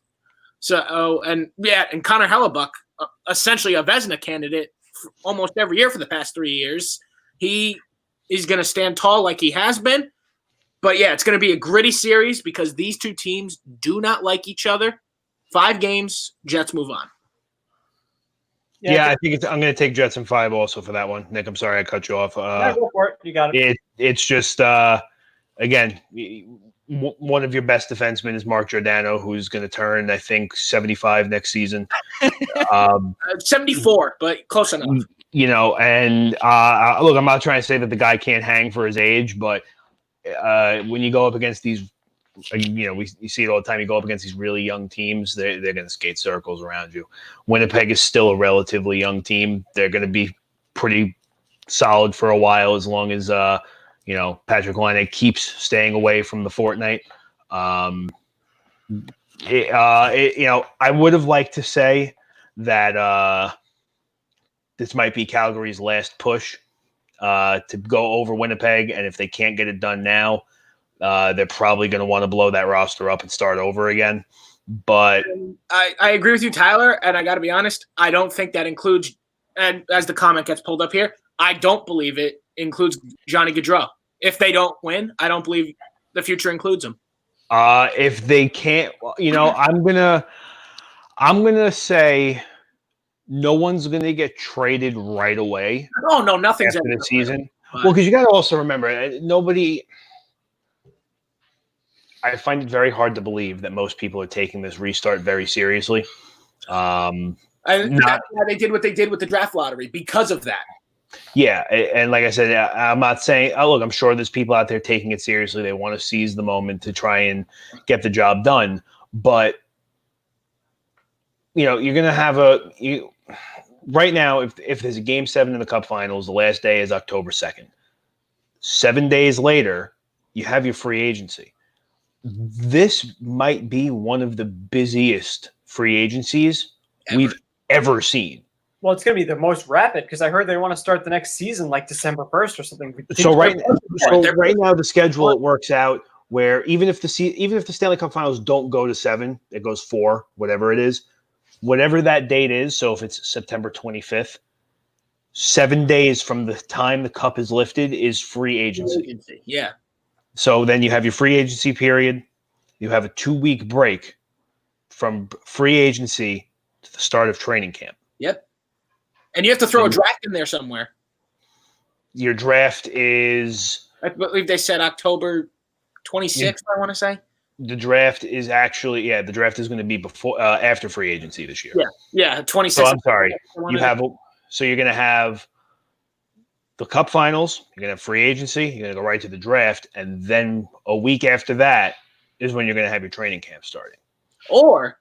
just cancel the damn thing. Start the next season on time and do the draft in like a month. Yeah. Well, yeah, that's going to be really tough. I made that plea about 20 times on our last few podcasts that none of these sports should have come back to try and finish these seasons. We're way past that, though. All these leagues want to try. Yeah, we're too committed at this point. Well, the problem with doing your draft on time is you have so many of these, again, just like we were talking about with the Rangers and the Hurricanes, the Islanders' first-round pick that they shipped out for Pajot, you have too many conditional picks that play into the factor where you can't have a draft based on what you think might happen with these. No, you're absolutely right. That's especially for the Devils. We essentially have three first-round picks here, and it's contingent on how the Devils have 3 first-round picks. Arizona's pick, which is ours, unless Arizona wins the number 1 overall pick, that's the only way we don't get that pick. And Vancouver's contingent on them advancing. They advance, it's our pick. And then, obviously, I'm rooting for them to get swept, be out as fast as possible after advancing. So I'm actually really curious about this. When you say that if Vancouver advances, they get the pick, the play-in round does not count as a playoff round. No. So do they have to advance out of the first round? If Vancouver loses, that pick is not ours. It's the first the next year. So honestly, I know we're all picking Vancouver here, but if Vancouver really thinks they need that pick, they might want to tank. But whatever. That's another thing. I wish I could stay and talk about it. Unfortunately, I can't. But yeah, aren't some teams just going to say they find themselves down 2-0? Are they really going to try to dig back into this, or are they just going to say, screw it, we have a shot at number 1 now? The players don't care about that. Players are competitive. They're not giving up on anything. No chance. Any player tanks individually. Yeah. Joe, before we finish up this pick, I just want to share with everybody the official CBA for the return of August 1st has been officially signed on the dotted line. We're good to go. All right. There you go. 2026. He beat me to it. So let's see what we got here. We got August 1st. Oh, look at that. Islanders are playing August 1st. Guess who's calling out sick? Let me see. Oh, no, excuse me. Hold on. They're in the East, so that's 12. Oh, they're the 4 o'clock game? Oh, I can go to work and watch the game. Let's go. August 1st. Anyway. Let's see. Anyway, you got a tailgate. Let's see. I'll be working through the Ranger game. That's always a good thing. Tyler, as interested as we are in your personal schedule, maybe we could get back to the predictions. No, I don't care about you people. Hey. Nick, who'd you pick? Who'd you take? I'm also taking Winnipeg in 5. I'm not going to be original. But what I am going to mention is Sean Monahan just got really slandered here. I'm not happy about it. Everyone's mentioning Gaudreau as their only good forward. Sean Monahan has been a great but you think Calgary, you think Johnny Gaudreau. It's as simple as that. He does get shaded. It's unfortunate. Right. Monahan's a great player. But again, it's almost like the McDavid-Draisaitl thing. Those two cannot do it alone. Well, I think Gaudreau is by far, far and away their best player. But I think Sean Monahan is criminally underrated for being their most consistent player by far. One last thing, because I know obviously Rob has to go. This is the last thing that I want to mention with Calgary, fellas. We forgot to mention one name, Elias Lindholm. Elias Lindholm on that team. I don't know why you guys are so hot on Gaudreau being the only good. Don't they have Tkachuk too? Maybe. Yeah, they also have Matthew Tkachuk as well. Yep, they do. But I personally believe that Winnipeg's firepower is just too much, and I think that all the weapons on both sides are why it's going to be a 5-game series. It's going the wire. Not even Blake Wheeler. I just think Blake Wheeler has I feel that he has not only something to prove, but I think that now the window in Winnipeg, again, yes, they're young, but Winnipeg, their window, I'm not going to say it's starting to close, but it's millimeters. It's closing. They're getting, obviously, they lost Myers, they lost Buff. There's a lot of players on there. And also, we want to say also, Brian Little, he just can't stay healthy. Brain bleed, perforated eardrum back in November off of a shot from Ehlers. That man can't stay healthy, but I personally believe that it's going to be what did I say? I think I said a 5-game set. So Winnipeg it is. Rob DeLuca, everybody, ladies and gentlemen, Rob DeLuca. Rob, cannot thank you enough for coming in here and contributing to all the predictions. But thankfully, you got out just in time before we started talking about Lindy Ruff. I can't. All right, yeah, fine. Quick rant. Not a good decision. Look, not a good decision. All you had to do was give Laviolette $5 million a year. Yeah, that's a lot of money for a coach. Stop being cheap owners. Either pay up or sell the damn team. I am sick of those two. I am done with them. And look, I am rooting for Lindy Ruff. I hope I'm wrong. I hope I'm eating my words next season. I really want to be. But he's 60 and it's 2020. His old school style isn't going to work here. It just comes down to that.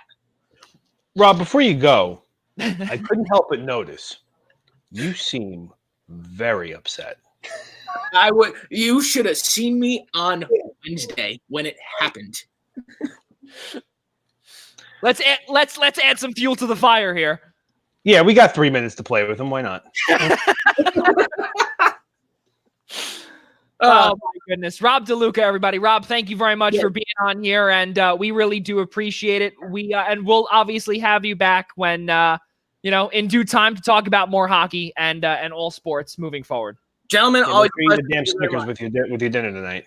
Yeah, I mean, I told them when I could go until, and when they don't want to listen, they don't want to listen. Nothing I can do about that.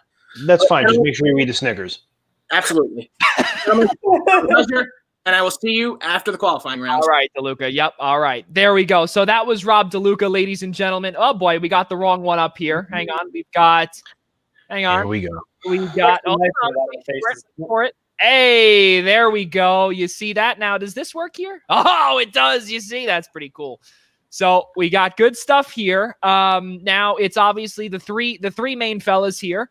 And let's check the comments here. Ian Schreier, it's a beautiful thing for the Rangers that Ruff is gone. Yes, well, coming from a Rangers fan, yes, it is, because now you have Gord Murphy on David Quinn's left side now. So timeout. Hold on, we're not going to blow past that one. Okay. I couldn't help but coming from a Rangers fan. You got something you want to tell us? Me? Yeah, you. Coming from a Rangers fan, I couldn't agree with you more, is what you just said. Yeah. Huh. because Lindy Ruff is coming not from a Rangers fan. Are you trying to tell us you're a Rangers fan? No, I think he's saying that the commenter was a Ranger fan. Coming from a Ranger fan making that comment. I don't believe him. All right. Yeah. Ian, back me up on that. I know you're listening. Yes, that's exactly what I meant. And also, as a communicator yourself, you know exactly what I meant. Yep. Okay, Joe. Really quickly, I'm going to overtake you. Really quick. Do we want to predict the reseeding of the round robin real quick? Sure. Or Nick. I don't know what else were the other options. Well, the other options were we didn't even get to Tampa Bay, Washington, Pittsburgh, Dallas. We didn't get to any of those guys. Oh, sorry, not Pittsburgh. Dallas and Philadelphia. We didn't get into any of those teams yet. Which is the round robin? I just asked you if we can predict. Then let's do it. All right. Okay. So I don't know if you guys know. Oh, go ahead. Sorry. Let's go. Go ahead. Overtake. All right. So yeah, basically the round robin. It's just going to be a mini tournament just to reseed the Atlantic 1, Atlantic 2, Metro 1 and 2, Central 1 and 2, and Pacific 1 and 2. It's hard to say that Boston's not going to stay where they are though at the 1 spot. As we were talking about before, Philadelphia lost so much momentum. So I'm going to put them around the 3 spot. I see Washington. They seem to never skip a beat. I see them pretty safe at 2. And honestly, I'm going to put Tampa at 4. I just think all 3 teams in front of them are just way too good. So, did you not watch Tampa last year? Yeah, I did. And then I watched Columbus kick their teeth in. True, but this is a different story. This is just a little mini tournament play, and this isn't exactly the playoffs yet. Yeah, but when you look at the first line of Marchand, Bergeron, and Pastrnak, it's very hard to argue that they're not a top 2 line in the league. Right. Like, there's almost nobody better than them. Ovechkin's. He's never slowing down. He's not going to slow down anytime soon. Philadelphia. You know what? Maybe I'll give Philly the 4 spot solely because of how much momentum they're really losing out of this. But I won't put Tampa any higher than the 3 seed in the round robin. Wow. See, I'm going Boston, Tampa, Washington, and then Philly. I think Tampa's way too talented not to end up winning 2 of these games. They're loaded at every level of their team. It really comes down to, can they band together? They got knocked out in the playoffs last year. I don't think they'll have that same slip up. I think they'll have the urgency coming back. I think they're going to completely take advantage this time. I think Boston's the best team. I think they're the most well-rounded in terms of playing as a team and playing a system. Tuukka Rask was a Vezina candidate this year. But Tampa is more talented than them. I'm going to say it straight out. They're ridiculously loaded. Every single spot on that team is loaded. But it comes down to, can they perform when it matters most? So those are the 2 I'm putting at the top. I think they're hand over fist better than Washington and Philly. I think you're spot on with Philly not having their momentum anymore.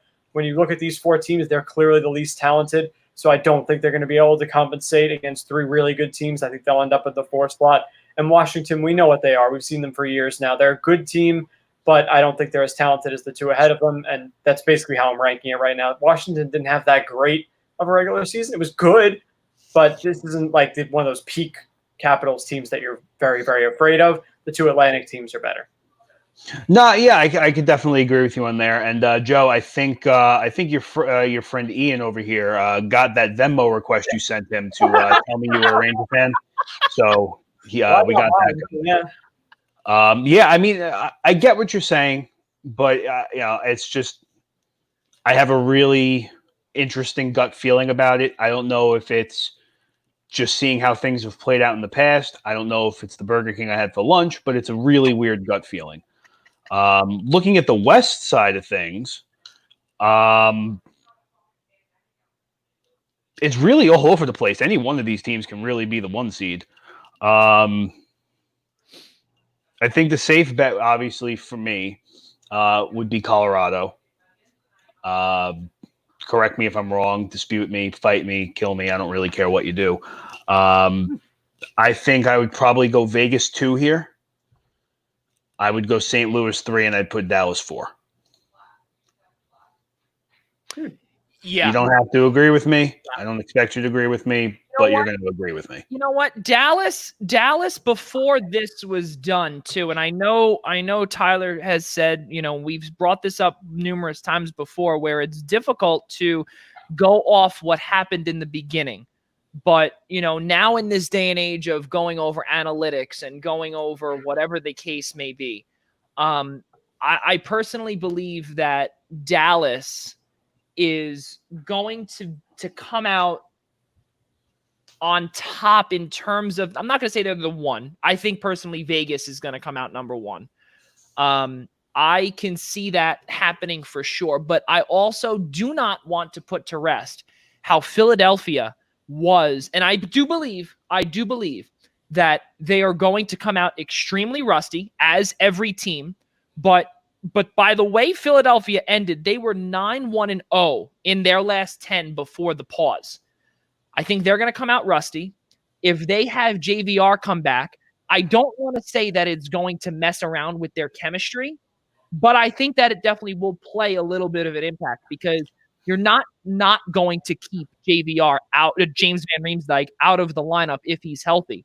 And now he's fully healthy again, as are most of these NHL teams.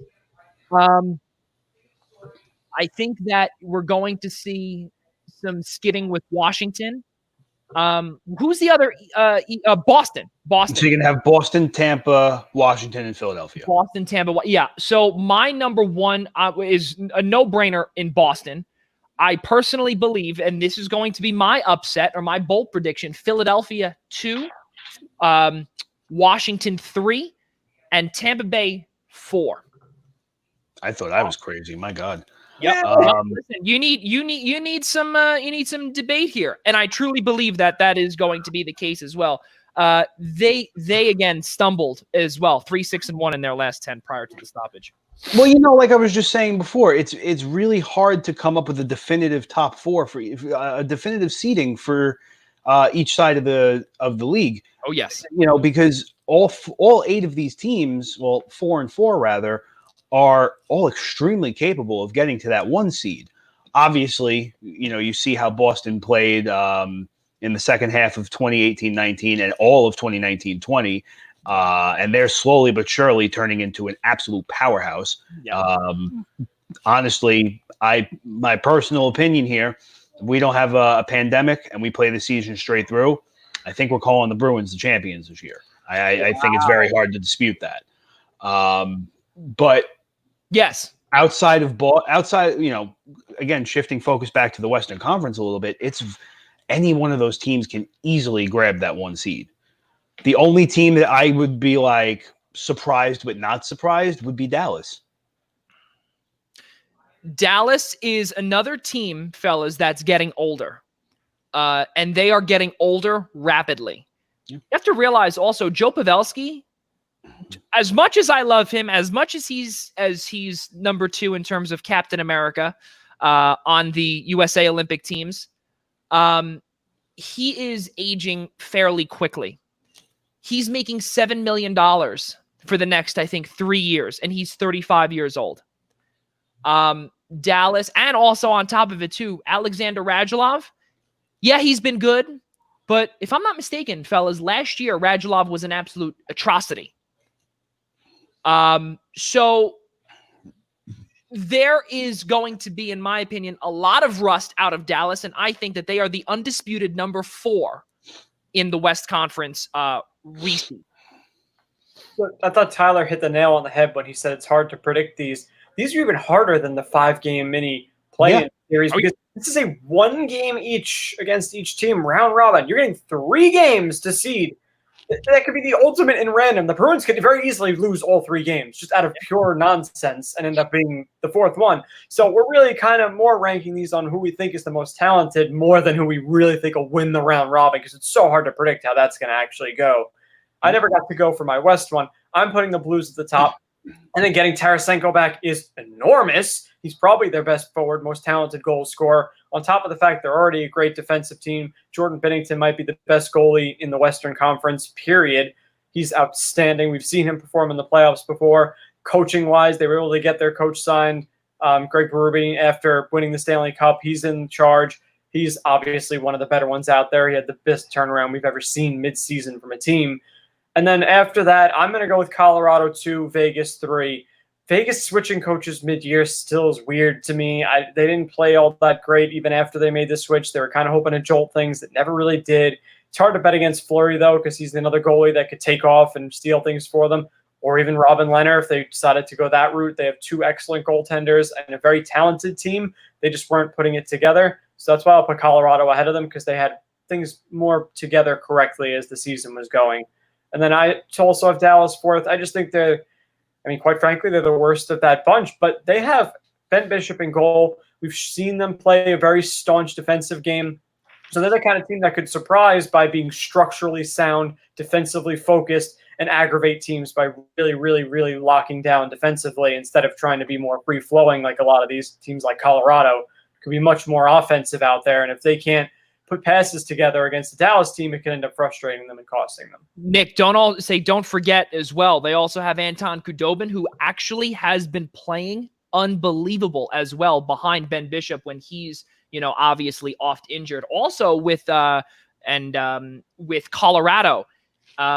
Rantanen's coming back, Nazem Kadri's coming back, Philip Grubauer is coming back, Colin Wilson, Matt Calvert, all those guys are going to be coming off of the injured reserve as they were a banged up team towards the end of the regular season, which is, I think Colorado 2, in my opinion, Vegas 3, number 1, St. Louis, undisputed easily, and Vegas number 4. Tyler, do you want to add anything before we get to the post predictions? So like I said, I'm still going to keep Colorado at number 1. They just have they have a team that contributes from all ends of the, up and down the forward line, up and down the defensive end. Cale Makar is probably scoring more points than some defensemen score in their entire careers.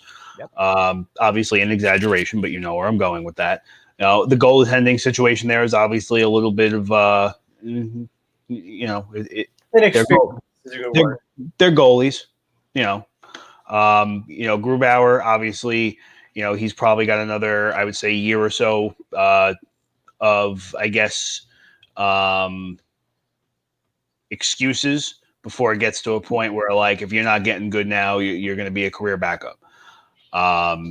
And I think Colorado took a big chance on him when they made that trade. And I said this to you guys back then, too. When they made the trade to acquire Grubauer, they took a very big chance making that acquisition, because you take the team at the time that Colorado was playing, the team that was playing in front of Varlamov at the time, and the team that was playing in front of Grubauer, it was night and day.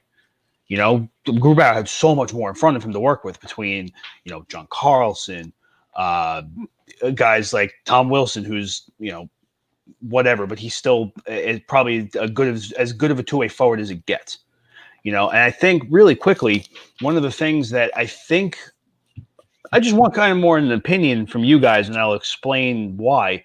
Do you see the round robin being, I guess, worth it is the way to say it? Or do you see these players, do you think they're just going to go through the motions?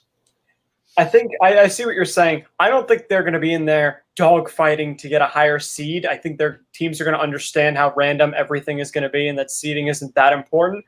So while I'm going to side with your go to the motions side of your argument, they're going to just try and get their footing, treat them almost kind of like preseason games, in that they're going to try and get themselves acclimated to playing again, get themselves acclimated with their line mates, get back into the system. But I think you're right. I don't think these 4 teams are going to treat them like playoff games. They're going to treat them like tune-up games. Joe? Yeah, you kind of have no choice, Tyler. And, to obviously switch things up here, I love Tyler asking the questions. It's great because he does very well at it. But it's the utmost truth. You can't go all out in these games, especially when, if I'm not mistaken, they're a best of 3. So or the total of 3? It's going to be a total of 3 games. Each team once. Yeah, how tiebreakers go, I'm assuming it's going to be like a regular tiebreaker in the regular season. I'm sure it's going to go obviously win-loss because there's no points. After that, it goes to goals for, and then after that, I think they might technically go by points. They might just award overtime. They might play overtime losses into that. Who knows? I mean, if they're going to account for overtimes, or if I don't know what their plan is, if they're going to do like straight to shootout or right. Like I don't know. That's the yeah, thing. They could throw the loser point in there to help break ties, because otherwise you're going to get a lot of 2-2-1s and 1-2-1-2s, and it'll be a pain. Yeah, I mean, look, Gary Bettman's an idiot, but I'm sure he's smart enough to figure out how he's going to handle that. But the reason I'm asking obviously is because you take obviously the top 8 teams in the league. They're playing in this round robin for a reason. There's a reason why they get this advantage to play in a quote unquote tune-up game. But, do you really see players going 110% full speed? If you're Boston, you're going to feel pretty stupid if you take that round robin game pretty seriously and David Pastrnak blows out his ACL in game 1 of the round robin. And not only do you lose him for the rest of this return to play format, you lose him for a pretty decent chunk of your next season, probably the entire season. Yeah, but on the other end of the spectrum, you don't want to be a team that doesn't take it seriously enough and then play a team that won their qualifying series, comes in guns a-blazing and blitzes you the way Columbus did to Tampa in the playoffs, where Tampa had been coasting for a month or so, never really took anything seriously, and then got blitzed by a team that really showed up to play. So they're all going to at least try and fire their engines a little bit and make sure that they have that level they can go to at top end, but they may not go as fully into it consistently in every game the way the qualifying teams are going to, because they have to win. But I think we're going to see teams push at some point and try and play their hearts out for at least a period or two here and there to make sure that they can get there when they need to. Well, I mean, obviously, I think the biggest thing you're looking for here is obviously the safest way to give yourself the highest probability of a number 1 seed is obviously going to be going 3-0. Only one team can do it. So, you get to that 2-0 mark, you can have 2 teams at that 2-0 mark. You see teams maybe coasting through that third game, or are they at that point where it's just, we're 1 game away, we might as well. You know what I mean? You play backup goalies in the third game in that scenario. Do you rest guys? Do you play reserves? How do teams play that? How much do they really care about seeding? Do you bench guys in the middle game maybe, because we don't know how everyone's conditioning is going to be? It's really interesting to see how the teams that are able to be more lax in their games treat them. Yeah. And I think one of the things that I wouldn't be surprised to see, at least in round robin, I wouldn't expect to see a lot of starters going. I would expect to see pretty much like preseason football. You might have your starters going or your starting goaltenders rather, starting the first period, really playing out the first period with maybe 8-10 minutes, and then you see them start dropping to maybe 5-6 minutes period after that, and then the third game, pick it up from there. That's what I see, only because, like I said, you don't want these teams burning themselves out too fast either. Yeah, I don't know if I see that. They're going to have to give the starters, because there's not enough games to pick and choose when you play. You want your guys to get enough reps to be acclimated. You can't have your starting goalie play a period and then maybe 2 periods and then have to play 3 periods in their first meaningful game. You want them to have at least 1 full game under their belt of understanding that this is what has to be done, 7 times in the next series. So I don't think teams are going to play their backups all that much. Maybe they'll flatten the minutes a little bit on their lines and not go full bore with their top line. But I find it hard to believe that they'll change that drastically from how they would treat just a regular season game near the end of the year.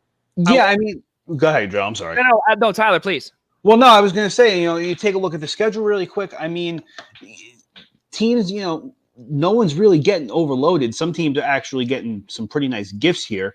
Obviously, the example is the Islanders. They're getting 2 days right off the bat between their games. They're getting slapped with a doubleheader after that. But, it's a condensed season. It's going to be coming.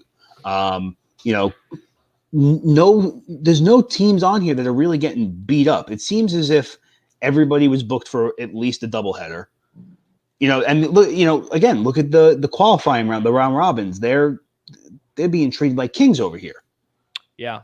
They literally are, because they're not playing, and I don't mean to interrupt you, Tyler, but they are not playing a single game back to back in the round robin. Yeah, they're getting treated like kings over here. Whereas in, I don't see really any action. There's none in the first couple days at all. But you see teams like right away, Rangers, Hurricanes, they're getting blasted with a doubleheader right away. Yep. 3 games in 4 days to start. Yeah. The Jet, yeah, yeah. You think August 1st, 2nd, 3rd? It's a lot. Yeah. They're playing 4 games. They're potentially playing 4 games in 6 days. Yep. Yeah. Okay, that's the day. The day off is the 10th. For who? Everybody. For everybody. That's for everybody, yeah. Well, the August 10th is that little. I guess that's the beginning of the. I guess that would be the technical end of regular season day where they're going to do where all the seating gets set. Right. Really, really good stuff, fellas. But with our 10 minutes left, let's keep moving forward. And we don't have that much time, but we do have to say this because there were some graphics that came out for our New York Islanders. And I'm assuming now once we talk about New York Islanders, Ian Schreier is going to say bye-bye. But if you do, thank you so much for tuning in here this whole time because we really appreciate all the comments. Let's pull up a picture here. And this picture is one of the photos that we're going to be seeing come Belmont Park time when the Islanders officially come home. I mean, this to me, fellas, is really amazing. And for one I've been, and I know you guys, I don't think you guys have, but Staples Center out in Los Angeles, this is almost identical or the East Coast version of what the Staples Center has for the Lakers and the Kings, or really the Lakers backdrops on the side of their arena. I think it's the coolest thing. Well, yeah. So obviously, when rumors of a new arena had started right away, right. Thank you, Ian. By the way, seriously, thank you. The support means a lot to us. Obviously, when Ledecky and Malkin took over, pretty much arena talks that had been kind of floating around with Charles Wang, God rest his soul, took off as soon as they got here. They wasted no time. Their first season here, not many people know, or not many people paid attention or cared enough. They went to next to no Islander games that season. They were at maybe 6 or 7 of them. Almost every night they were in every arena in the league.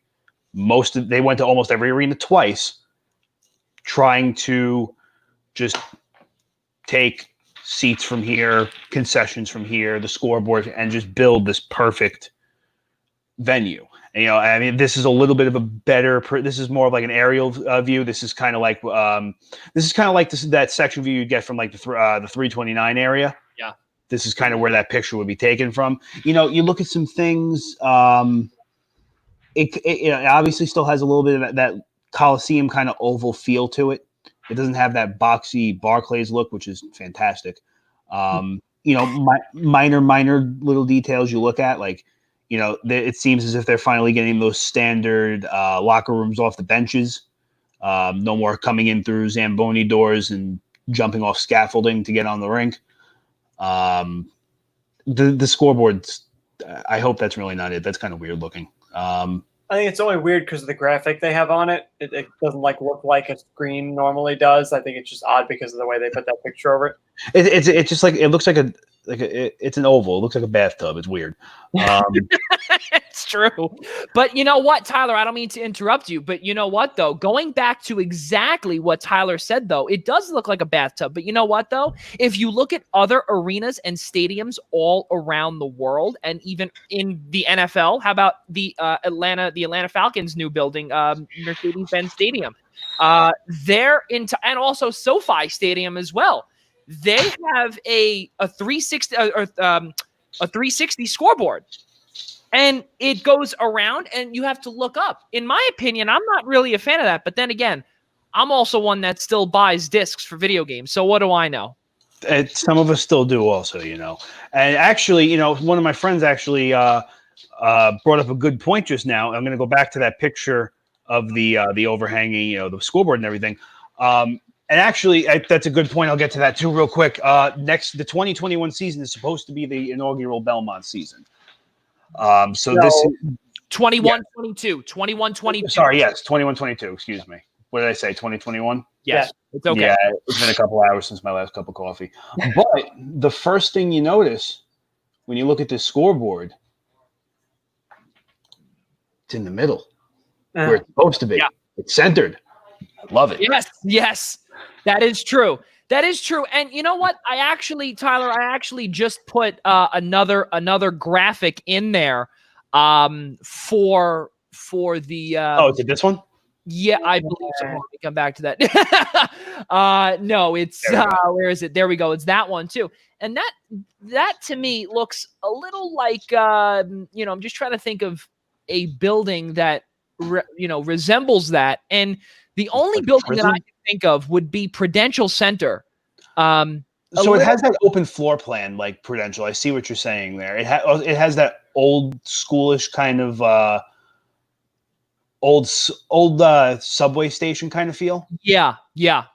I like it. Like I said, I like that open floor plan in this rendering.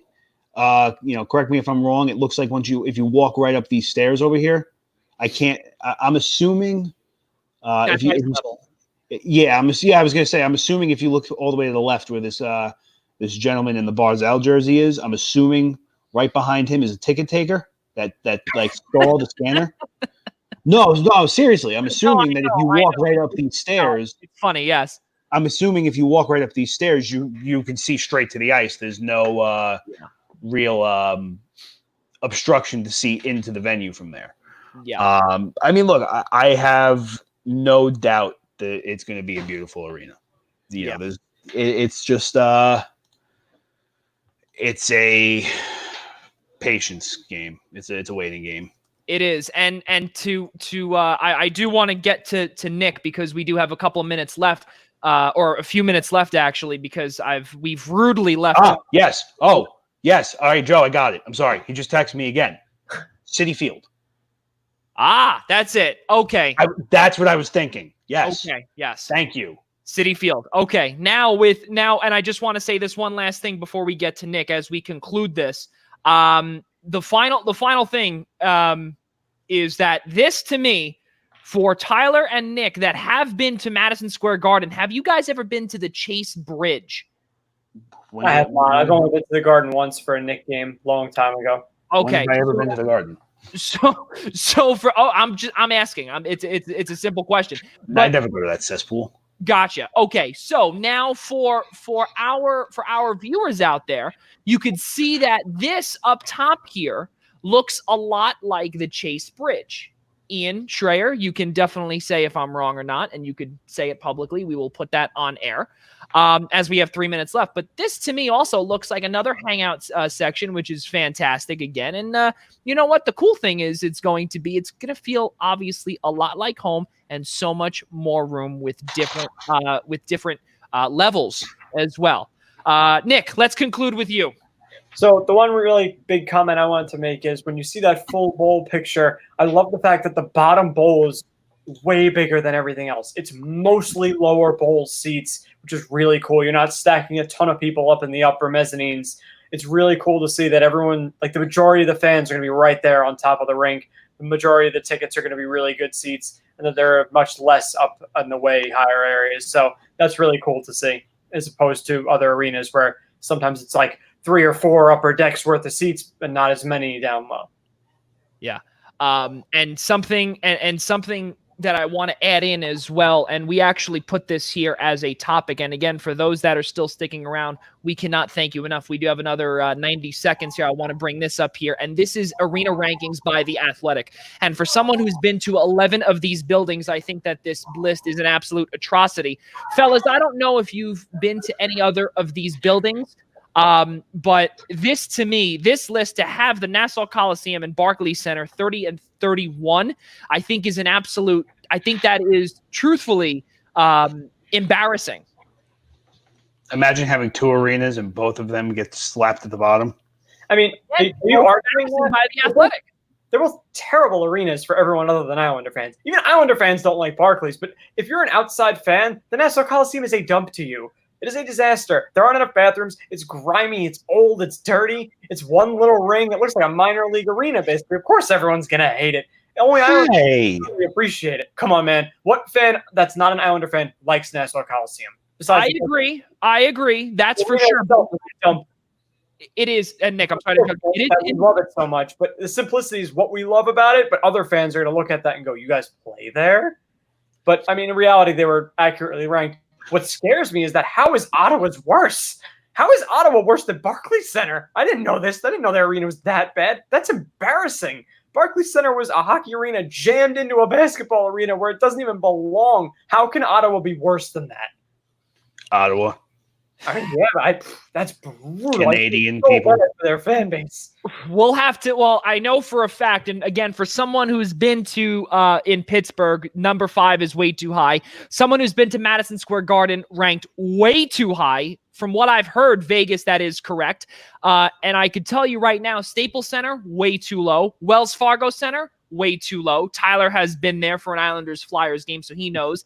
Way too high. Way too high. Okay. This was a dump, and I was almost beat up. Also, the Honda Center in Anaheim is completely low as well. And the Prudential Center, ranked at 28, is completely low as well. Fellas, would you like to add in one last thing before we get to the credits? Yeah, I do. Let's hear it. We're almost there. I like that picture. And we can thank our friends at WCBS 880, Todd Kaminsky, for that picture as well, courtesy of CBS Radio. Ladies and gentlemen, it has been a fun return. Hey, my last thing? Oh, right. Yeah. Fine. My last thing is that you rambled all these sports at the beginning that we're waiting to start and didn't mention the one that's been on for a few weeks now. We have soccer games playing right now. End the show. End it. Stop the broadcast. Stop the broadcast.